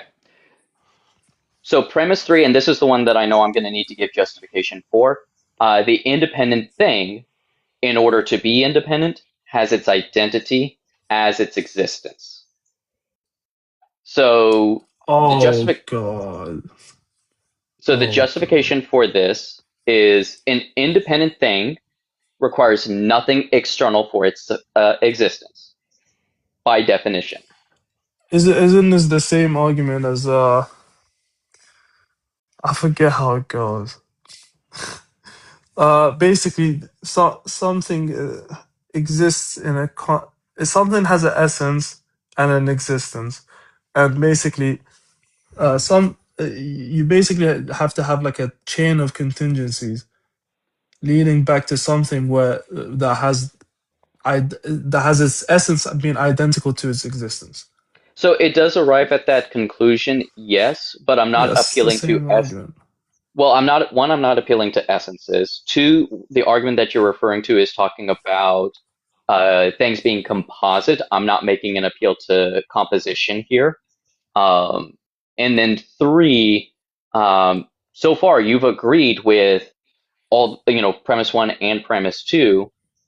Right now we're trying to identify what enables a thing to be independent. Okay, its identity is identical to its existence. Okay, and now your conclusion? So the independent thing has its identity as its existence. Premise four, due to the um, transitive property and the law of Okay. identity, there can only be one independent thing that has its identity as its existence. conclusion. Wait, why is it? Why did you have to use the transitive? Isn't transitivity x related to y related to z, then x related to z? Why is So that relevant? because if someone wants to say, oh, so like you said, oh, there's at least one independent thing, right? So Mm-hmm. now the question is, okay, now that we've established that there is at least one independent thing, and what that independent thing is, can there be more than one independent thing? Like, so now Yeah. I have something that has its as its identity its own existence. There's no other properties in it. In order for something to be distinct, there needs to be some difference between it and the other, even if it's existing in a different moment in time, even if it's existing at a different location in space. Okay. But this independent thing does not have those properties. All it is and all it has is existence. So if now I have two existences, but everything about those two things are identical, that means that A is equal to B, and because of the law of identity, that means that they are one and the same, not two different things, because there's no way to distinguish them. Wait. You said even if they're in different locations of space and time, or time. Right, but the independent Okay, but thing is outside of space and time. So it can't have that as a way to distinguish it from itself. whoa, what? How did you conclude that it's outside of space and time? Because if it is inside space and time, that means it's dependent on space and time. But it can't be dependent on space and time because it is independent of everything. And can you elaborate, please? Yeah. So remember how I was saying that an independent thing is the opposite or negation of dependent, Yeah, right? yeah, obviously. Okay. So if something is dependent, that means it requires something else in order for it to be able to be what it is or that it is, right? Mm-hmm. So if something requires space and time to exist, that means that it's dependent on space and time existing in order to exist, correct? Okay. But because the independent thing can't be dependent on anything else, it means that it can't be dependent on space and time existing. Therefore, it exists outside of space and time. And what about space and time on its own? Why So at that point, cannot not be? so then that's why I was saying is like if the independent thing has its identity as its existence, space and time is not existence. They're specific aspects of it. So at that point, we can now say By the that. way, space and time could be. I mean, sure, space and time it doesn't have to be fundamental, but you do know like there are models where you have quantum fields existing in space, and then through symmetry breaking, they give rise to Mhm. time, and Yeah, and so that's it's not fine. right, but that means that what you're saying is not necessarily true. And I In which agree. case, I did, like I said, I did present this to Dr. Blitz, and he pointed some things out as far as like things that need some work. However, mhm. basically all I have to do is show that priority monism isn't the case, as well as provide sufficient reason or justification as to why fruit contingencies don't exist. But if you reject priority monism, which is effectively what you're describing, and you reject um, brute contingencies, then the argument as I'm presenting it does logically follow. Can you define priority monism, please? Priority monism. So basically, you have like the position. You have two positions essentially where the whole is dependent on its parts. Priority monism is the reverse of that, where the parts are dependent on the whole. So the way that I understood it is the universe is comprised of the parts within the universe. Priority monism says no, the universe is foundational, and it is the parts within the universe that are dependent on that foundational universe. So I don't see how this is different from the argument that, you know, a thing is its essence and it exists only. Like, I don't. How is that different from that argument? It if it's seems like not different, then it's the same thing. right, and I reject that argument because, like, why does a thing have to have? Why does a thing have to be equipped with an essence and an existence? Like, Oh, I didn't say essence. I said identity. I mean, I guess can we switch essence and identity? Can we say So the same reason why I thing? don't say essence is because a lot of people assume that it's like this metaphysical energy type thing, when no, that's not how Thomas Aquinas Right, but what understood it. does it mean for something to have an identity, right? So Like, do if I all was water to, bottles have the same identity so if I, they are different actualizations, or they're different of the same identity? of the Then same it's the same identity. argument. Then it's the same argument, and that argument has. So not quite, because the water bottles that you're talking about do have different Mhm. properties distinct from each other, even if they share in the same identity. So that's how they're able to be distinct. Here, the argument is saying is that there is no other properties other than existence. So there is no way to differentiate existence A from existence B. Therefore, that means that there can only be one thing that is existence. No. It is the same. Hold on. Let me try to think about why. In that argument, Mm-hmm. yes, yes, they do. The water bottles have different features that makes them distinct. Mm-hmm. Okay, but you would say that the the existence of the water bottle depends on something prior to it, and the Not reason is necessarily, not. just to be clear, not necessarily prior in time, but just that it's dependent on something else. So like the water Yeah, bottles when I say prior, I do mean ontologically prior, which Mhm. doesn't need time. But I mean, I don't understand how this is. I mean, can you explain it again? Maybe I just Yeah. didn't. So if I say, hey, I have this thing, right? And it only has this one property. Okay. All right. And because it only has this one property, you can't even say it's in this location, because now you are applying a property to it, so Yeah. where it now has two properties, right? So it only Yeah. has this one property, and that one property is what makes it be what it is. So if you add on to it, Okay. you are now changing what it is. Okay. So we can't add on a property to it, and there isn't anything to remove, because if you remove that one property, now you have nothing. It doesn't exist. Okay. Yep.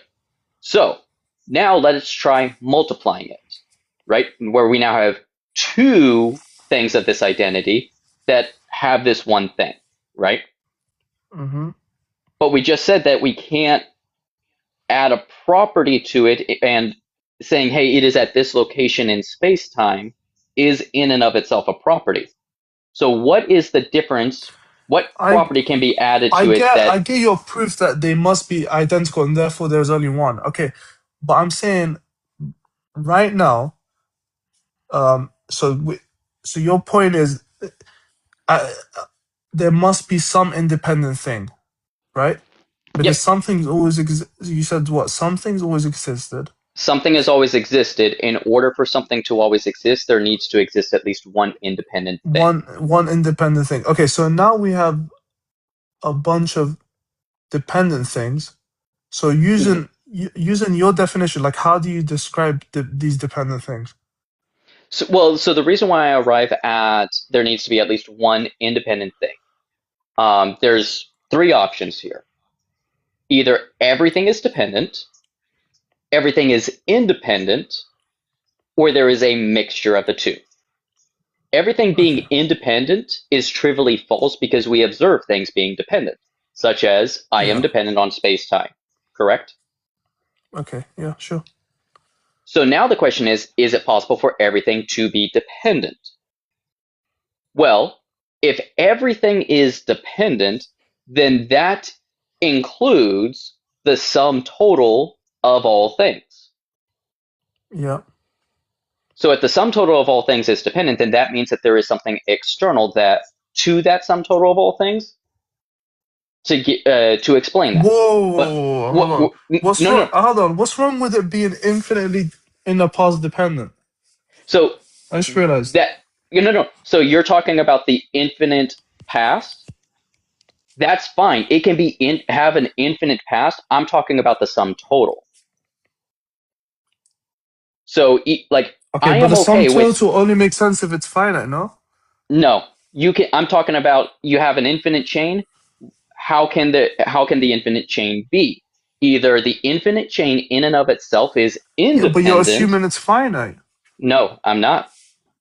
The infinite chain is either dependent or it's independent. Do you claim that the infinite chain is independent? Um, no. I don't claim one or the other. I need you to prove why it must be Okay, that's independent. fine. That's fine. So the claim that we are exploring is that everything is dependent, correct? Yeah. Okay, so if the entire B theory of time, even if it's infinite, if the entire B theory of time requires an external explanation, which is what it means to be dependent, that means that there is something external to B theory or block time to explain block theory of time, even if the block theory is infinite. But then that thing that's external to block theory would also need something to explain it. And that thing would also need to explain it. And that thing would, and so now we're getting into another infinite chain. And now we need another explanation for that chain. And so on and so forth and so on and so forth. Okay. And where's the contradiction? So it's not a contradiction. That is what's called an infinite regress or the homunculus fallacy. So the infinite chain being on its own is fine, where the infinite chain in and of itself is independent. That's fine. That's how you avoid the infinite regress. The infinite regress only occurs if you try to claim that the block time requires an external beginning. Or not an external beginning, an external explanation. If it Why requires does an it need an external, external explanation? that's only if it's dependent. If it doesn't need an external explanation, then it's independent, which means that the third option, there is at least one independent In thing, which case, is true. Okay, yeah. Okay. No. Hold on. But you didn't explain why it's false if it was dependent. No. I didn't say it's not that it's false if it's dependent. What I am saying. No, but hold on. Mm-hmm. Surely, in each case, surely you either have.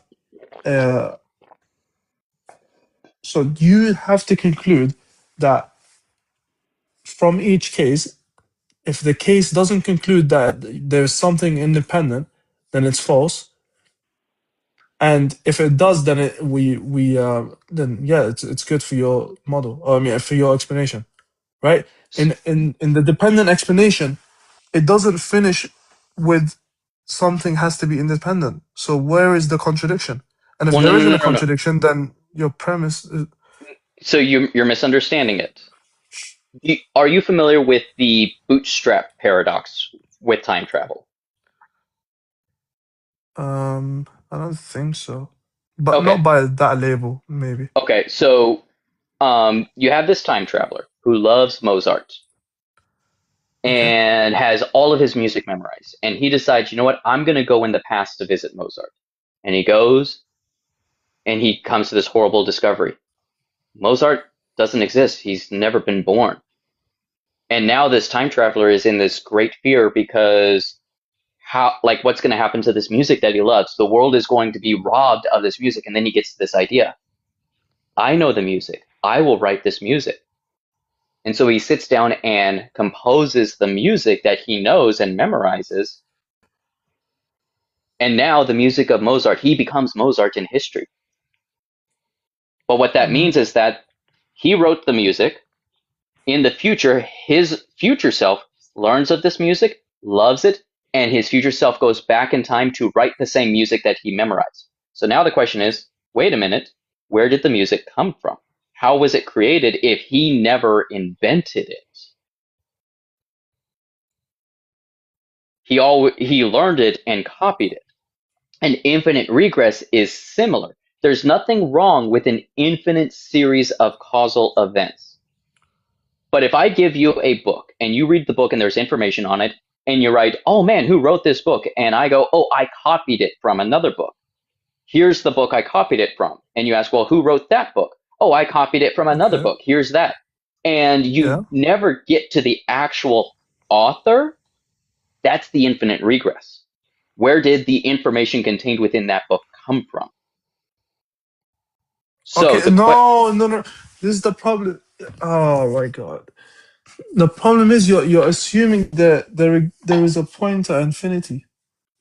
no, I'm not assuming that there's a endpoint to infinity. Because The if you don't, then there is no contradiction at all, and So there's then no problem. so in this infinite copy, there was never an original book. There was never an original author. Where did the information in the book come from? By the way, okay, wait, hold on. What? Why doesn't there have to be an original author?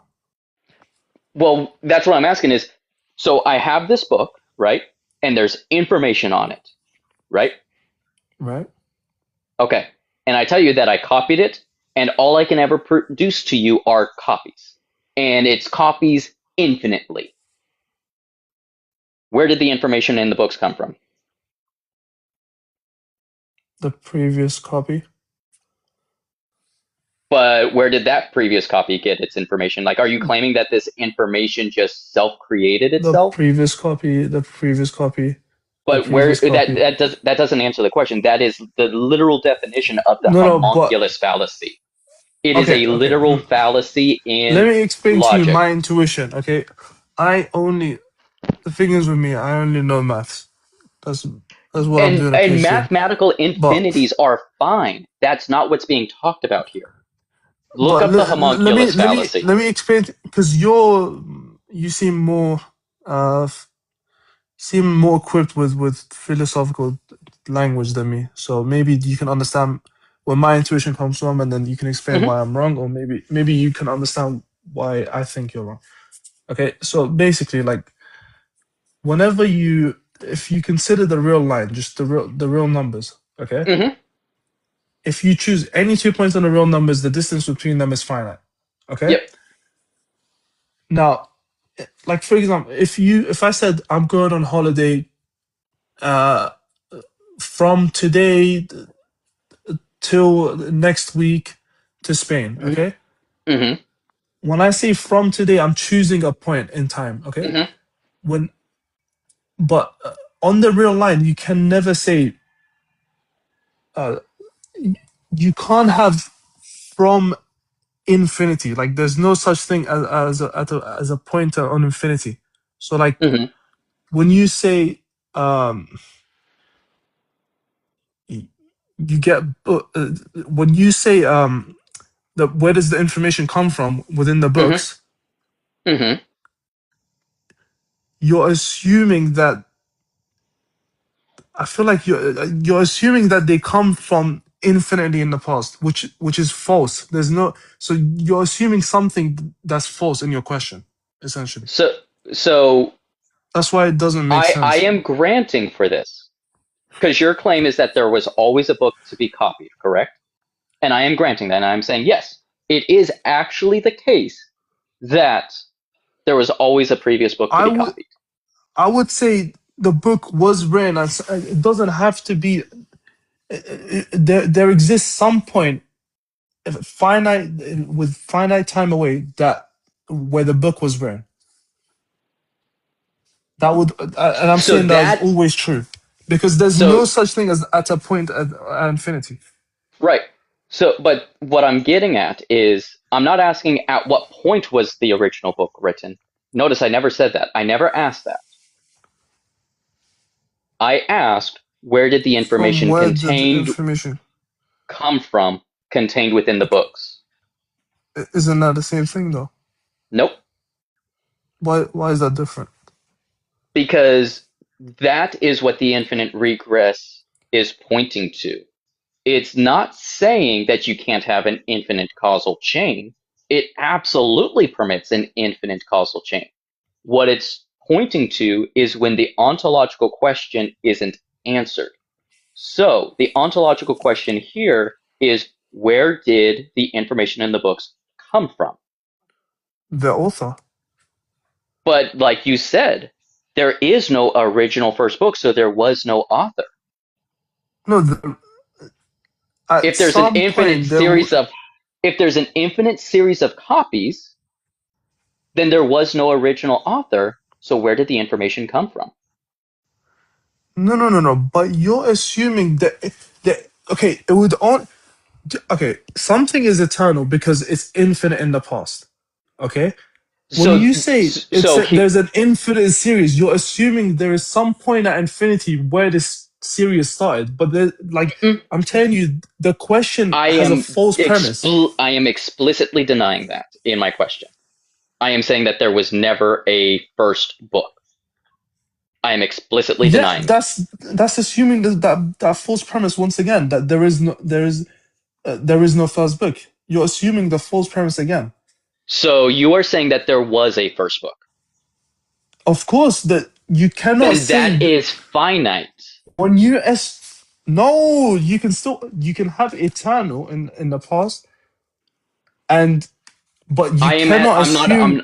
I'm not asking about eternal. I am asking about infinite. That there was always a book it was copied from.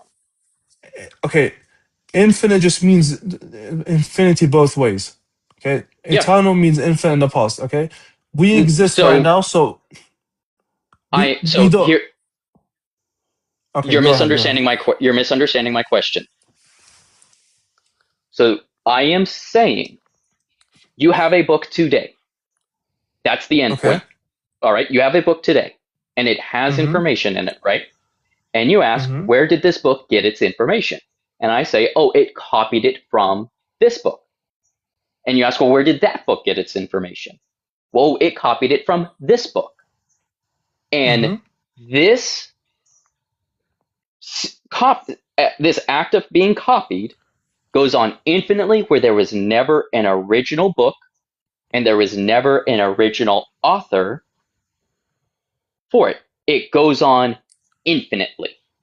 Each time you ask the question, where did this book get its copy from or get its information from? The answer is always from a previous book. Right? What? Okay. Why is your conclusion that there was no author? Because an author is independent. The author doesn't copy it from something. He is the origin of it. So if your claim is that Okay. there was always a Okay, book but to be copied, then there. hold on.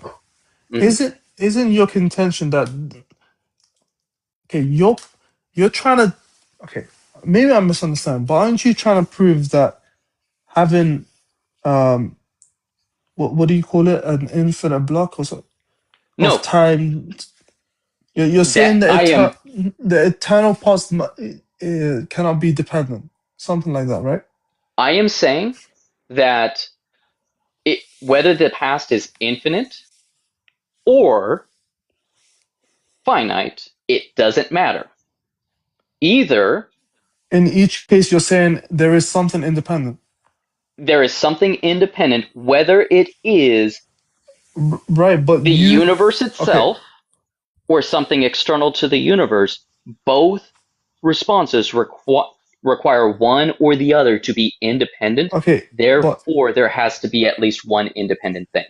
in your explanation in the infinite past universe, all you did was give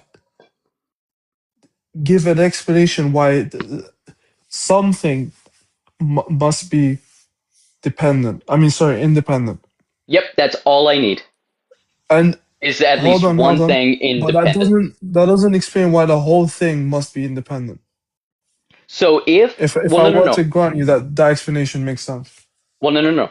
So my point is you'll have people who will try to bring up this infinite causal chain and say that independency is like an emergent property where the entire chain is independent.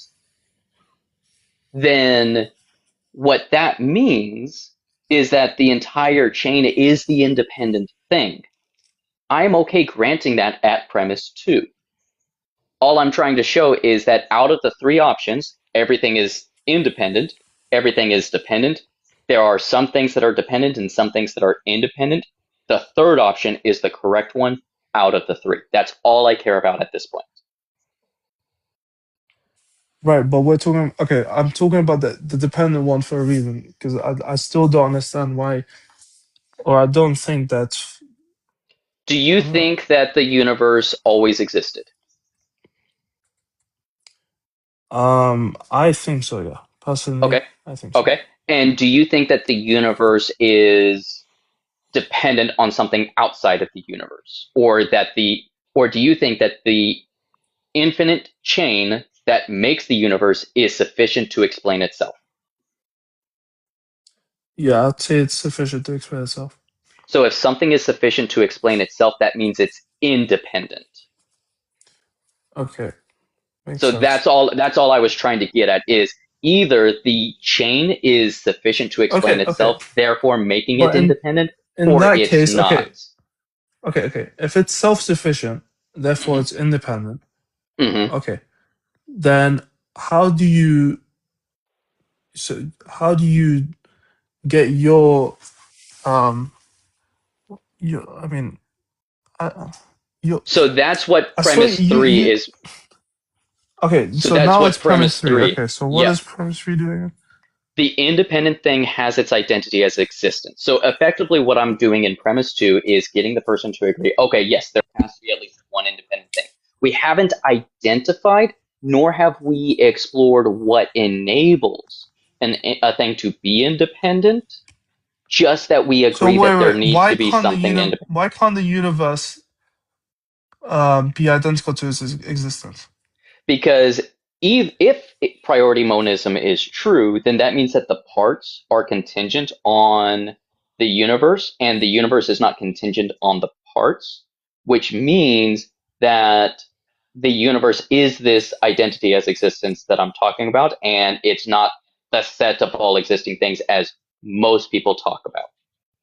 If the universe is as what most people mean as the set of all things that exist within space and time, then that means that in order for the universe to exist, it's dependent on those constituent parts.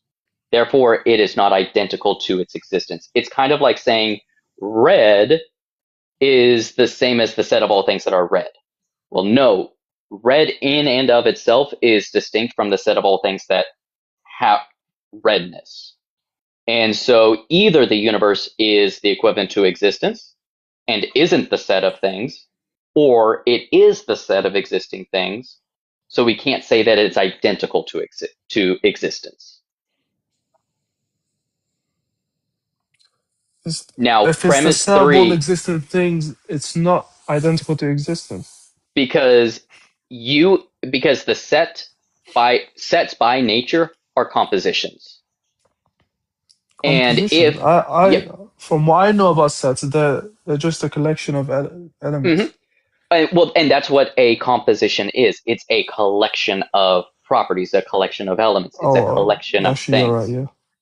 So if the universe is the set of all things that exist, then that means that it's a composition which contradicts the premise of thing that has identity as its own existence.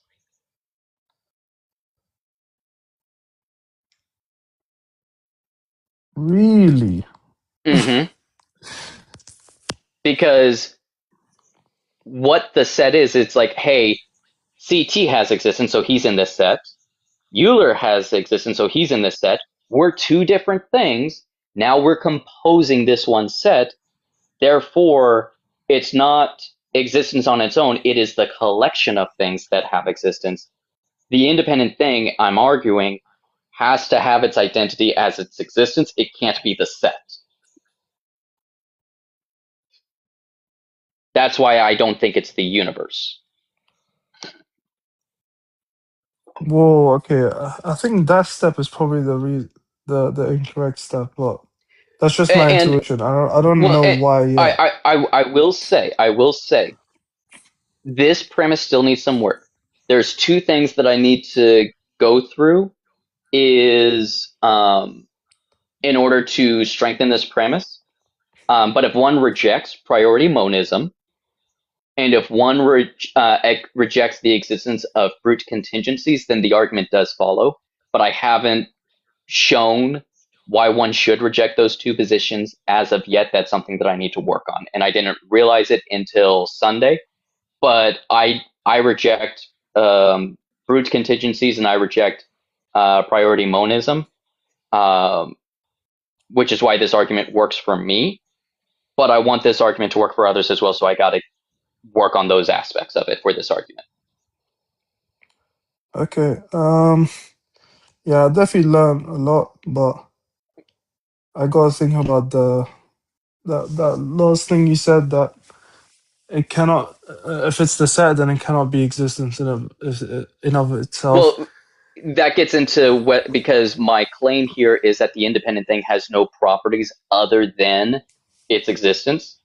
But if you're claiming that the universe is the set of all things that exist, then what that means is that the set is a composition. It has multiple different properties, which contradicts the claim that it's its only existence. No, but all those things are existence by Is an definition. is an apple the color red, or does it possess the No, but the point property? is, like whatever the properties are of the apple, Mhm. the apple exists, Mhm. and the composition of those properties lead to the apple having existence. So I'm So talking right now not on existence of the apple, but of the color okay, red of the apple. So okay, the is color the red of it. Okay, apple fine. is the apple the color red in and of itself, or does it possess the No, property of being red? it possesses the property. Okay. So is red the set of all things that have redness, or is red a property that we can talk about it on its own, separate from that set? Okay, okay. Now suppose you don't have the set of all things with the property of redness. Hmm. Does redness exist? So that's going to depend on whether one accepts like Platonic forms and things like that. But as far as No, like but there's not, like, just suppose Mhm. nothing. if So we're assuming the universe is the thing with everything that has existence, right? So well, that's just what I was forget Platonic, well, forget anything Platonic. that's what I was Yeah, yeah. getting Sorry. at though.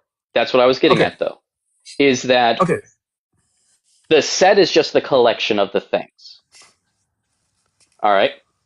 So we have that collection of things, but that collection of things is not the same as the property itself. That's the point that I'm getting at.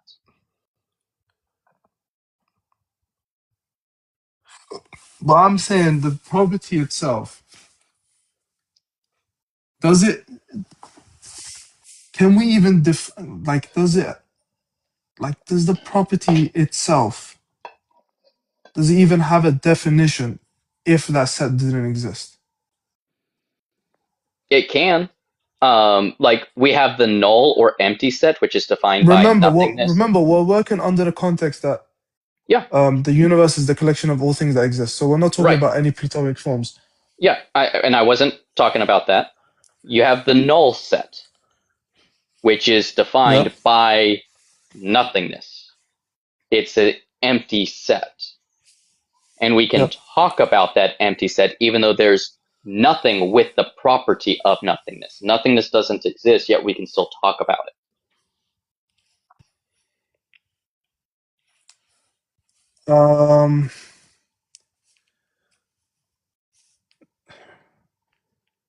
Again, but this is strictly mathematics. This is the problem. We're talking about the universe. So the Okay. thing is, so like, if I am talking about nothingness, right? That's not just a mathematical concept. That is also a philosophical, metaphysical concept that applies to reality. Okay, wait, hold on. And Kitty liked when I'm saying like color is or red is a property. I am not talking in the sense of like you have this red essence being added onto something. I'm talking about like there is an aspect of reality within that particular thing where we get that perception of red. Like I do agree with that. I am simply just saying that a property is something that is a part of the full identity of the thing. So there is that subjective perception of what we would call red, but in reality, what I'm talking about is whatever those traits that enable us to perceive the apple as being red, that's what I'm equating as the property of red. So I'm being a little imprecise in my language, I do admit, Okay. but that's mostly because most people aren't familiar with like the Kantian language and stuff like that. Okay. Now, okay, let's suppose that, okay, fine, the universe isn't identical to existence. Okay. Okay. Now, what was the problem again? Remind me. So it wasn't necessarily that there was a problem. Then the next step was just that now that we've identified that in order for something to be independent, it requires its identity to be existence. The next question is, can there be more than one of this thing? And if there, so now we look at, okay, so we have this thing that is only existence, and we can't add on another property to it. Otherwise, now we are changing what it is. What is our ability to But then?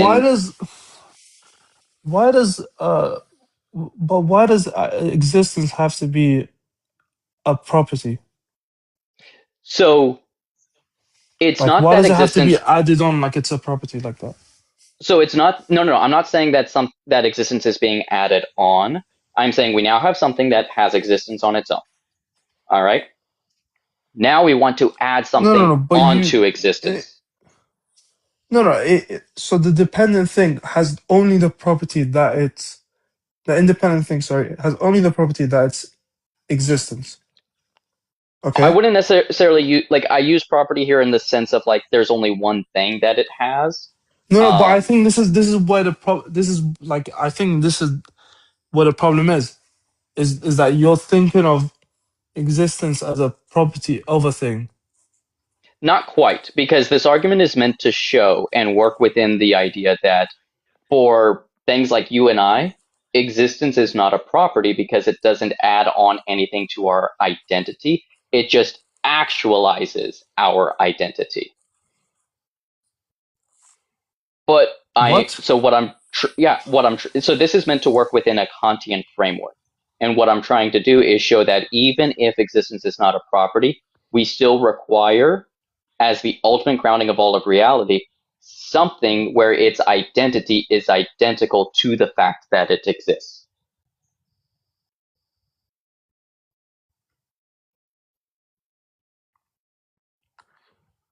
But hold on, you have to have in your framework. You have to have that existence is a property of um, of something Not necessarily. for it.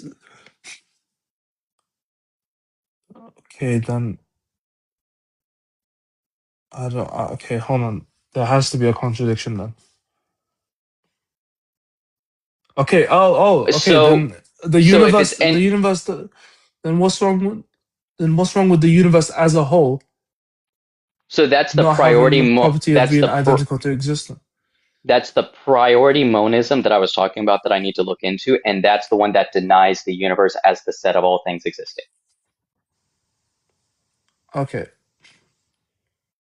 So I'm sure it took me much longer than Dr. Blitz, but I finally arrived at what I think is the problem.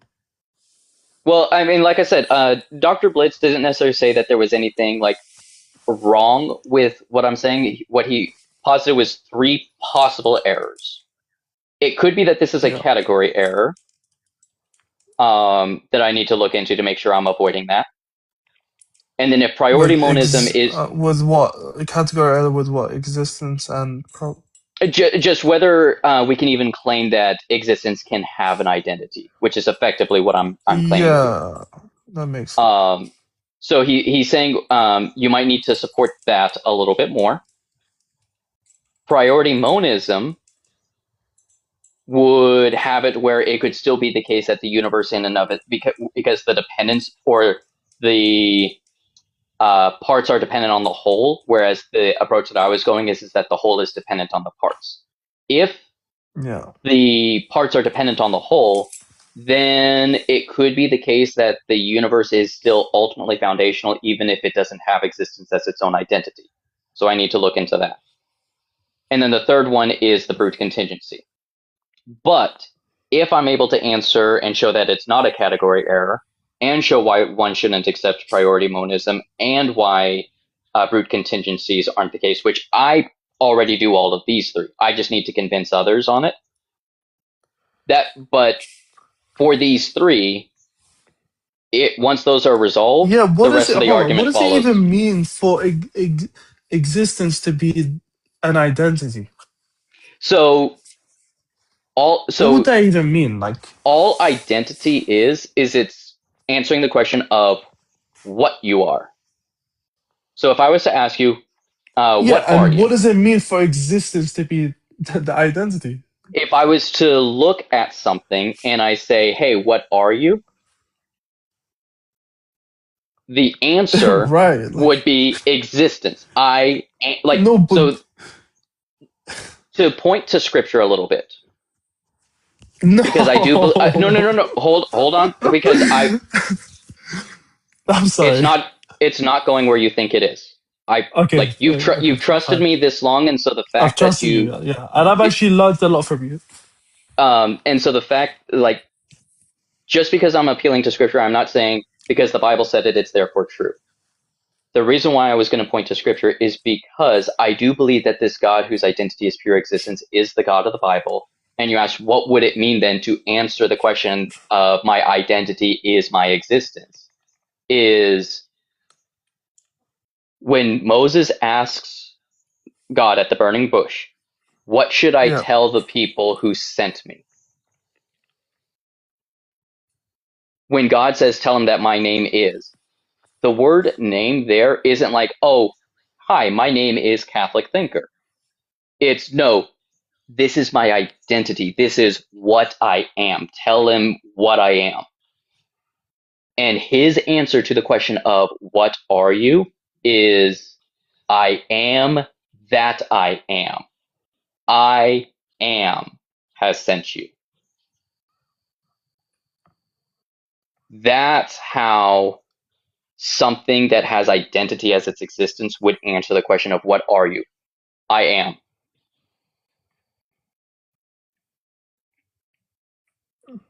Okay. Now, Uh, what I will say is this, because I do understand that, like, trying to answer this question of like, hey, what does it mean for something to be its own existence? Can you try to break down the law of identity to even more simpler than just A equals A? If someone didn't understand what you meant by A equals A, how would you break it down for them? well, okay. The reason I don't think of it that way. I think because we can make distinctions, because there are because we can make distinctions between things. That's why you get the law of identity. But I don't understand how a thing can be itself. Like, what does it mean for A to be A? Okay. The reason, okay, it's because you can make, okay. How do you, So you see what I'm getting at is like it's grounded in distinction. It's it's so simple, and we the can't law of break it identity down. comes. The law of identity comes from distinction, Right. essentially. And to be absolutely clear, I agree with you. The point is, if someone doesn't understand distinction and they don't understand the law of identity, you can't break it down even further other than just kind of weakly repeating it. So you're Because it saying we don't understand what pure existence is. because we Therefore, we can't break it. cannot explain it. Okay. No, it's more of we can't break it down further. So it's hard to understand it because, as Aristotle points out, the way that we come to understand something is by breaking it down into smaller and smaller pieces. But if we can't break something Okay. down further, how do we come to understand it? Okay. And now my question is, your God with all his descriptions, is that a breakdown of what he is? No, that's not a breakdown of what he is. That is a breakdown of human language attempting to try to explain God and failing to do so. Um. Okay. I mean,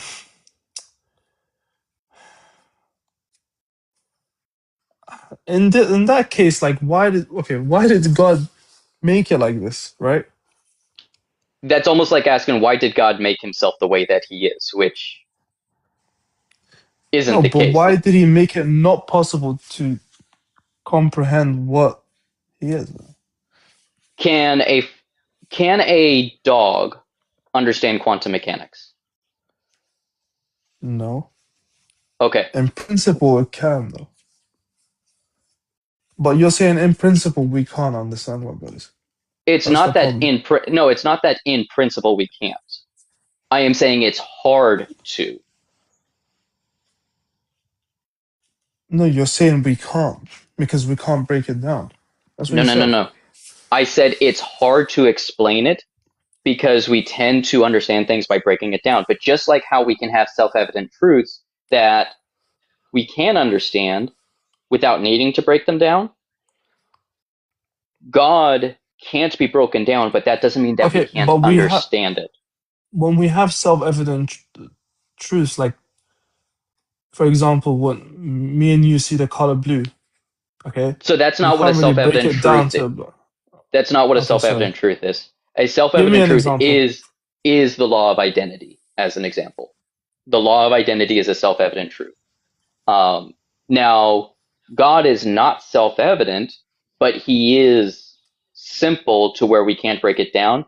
We can come to understand that and what that means, but it's hard to due to the fact that we can't break it down, but it is something that we are able to come to an understanding. Okay. Can I explain to you why the Trinity is false?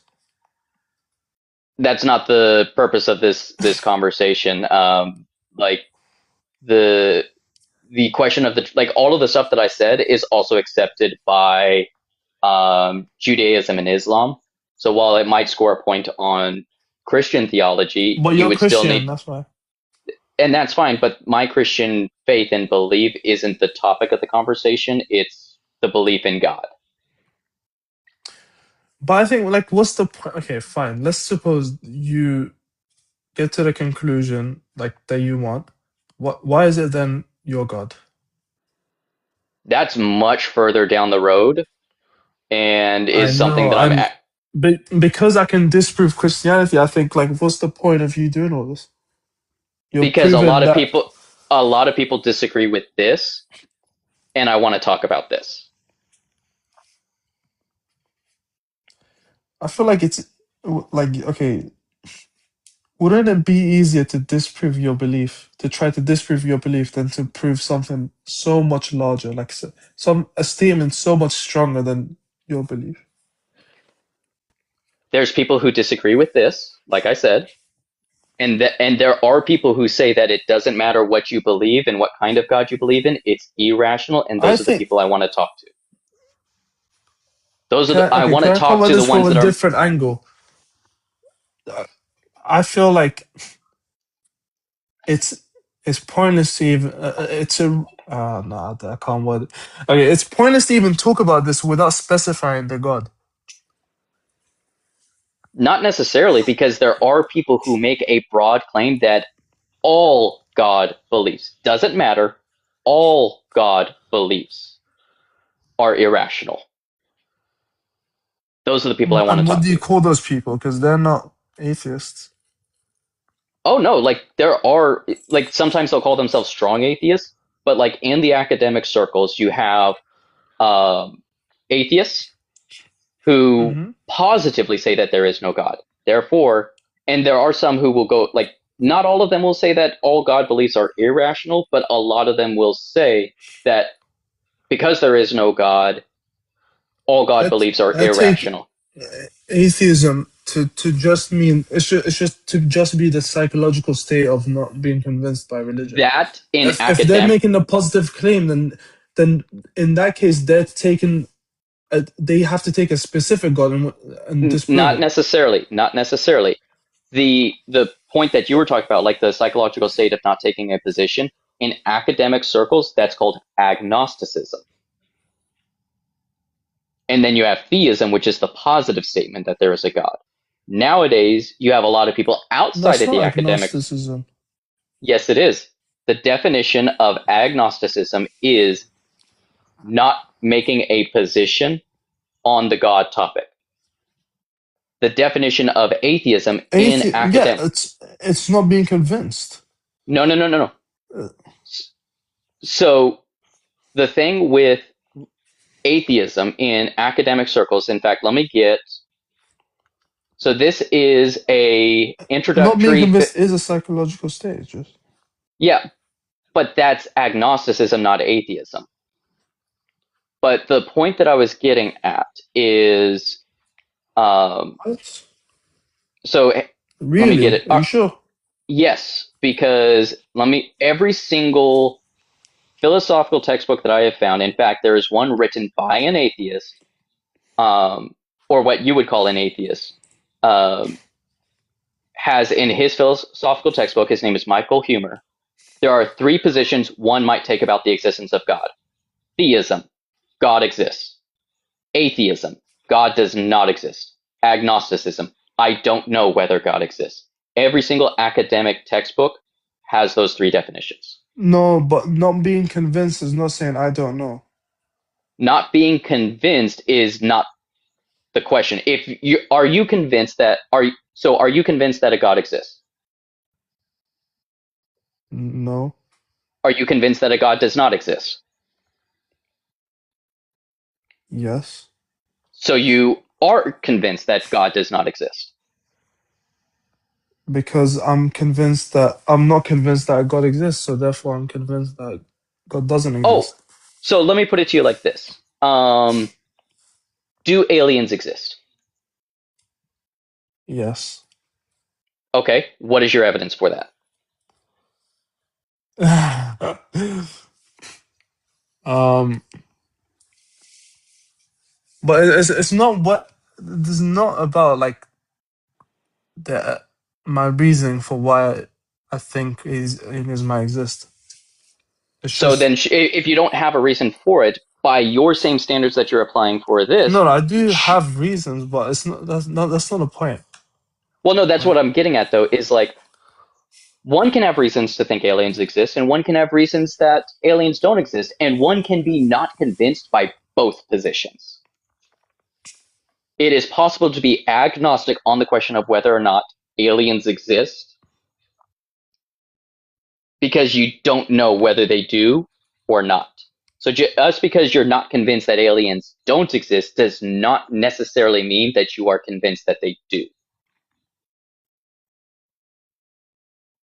So all agnosticism is Oh, a true, statement true. that both positions have not convinced me. That's why it's Yeah, I I don't know guess. whether God exists. Yeah, I guess I need to change my definition then, So because I don't know who I got this from, but I definitely got it from someone it's you'll see it a lot that on atheism is is that like definition I gave you. yeah, like you'll find it a lot where atheism is the lack of belief in a God. And most of the places that I see that is in internet chat rooms, and that's a fine definition. Like definitions don't have ontology. They just mean whatever the community decides they mean. But the point that I was bringing up is in academic circles, Apparently, and they Happy Dad is saying I'm correct, but well, I the appreciate you. textbook that Listen, yeah, no, like here's the problem. let The Happy Dad textbook, up. yeah, I'll well, listen to you. I have to go. I have to. yeah, but I am having to wrap up. But what I will say is that the textbook that I am pulling from is not archaic because Michael Huemer is still alive and well, and this was written in 2021. So this is still modern definitions. Okay. Well, I would love for you to come. I would love to see you back on my For You page, and hopefully Happy Dad is up and Yeah, debates you. I mean, I do these Monday to Friday, 9 to 11. I'm actually 20 minutes over. Um, but Okay. yeah, thank you for coming on Yeah. up. Yeah. I definitely learned a lot from you. So thank you. Appreciate See ya. it. But all right. So, well, that is going to be it for today. Like I said, I got to start getting ready for work and get some lunch. But thank you all for everyone who came. And hope you all enjoy the rest of your day.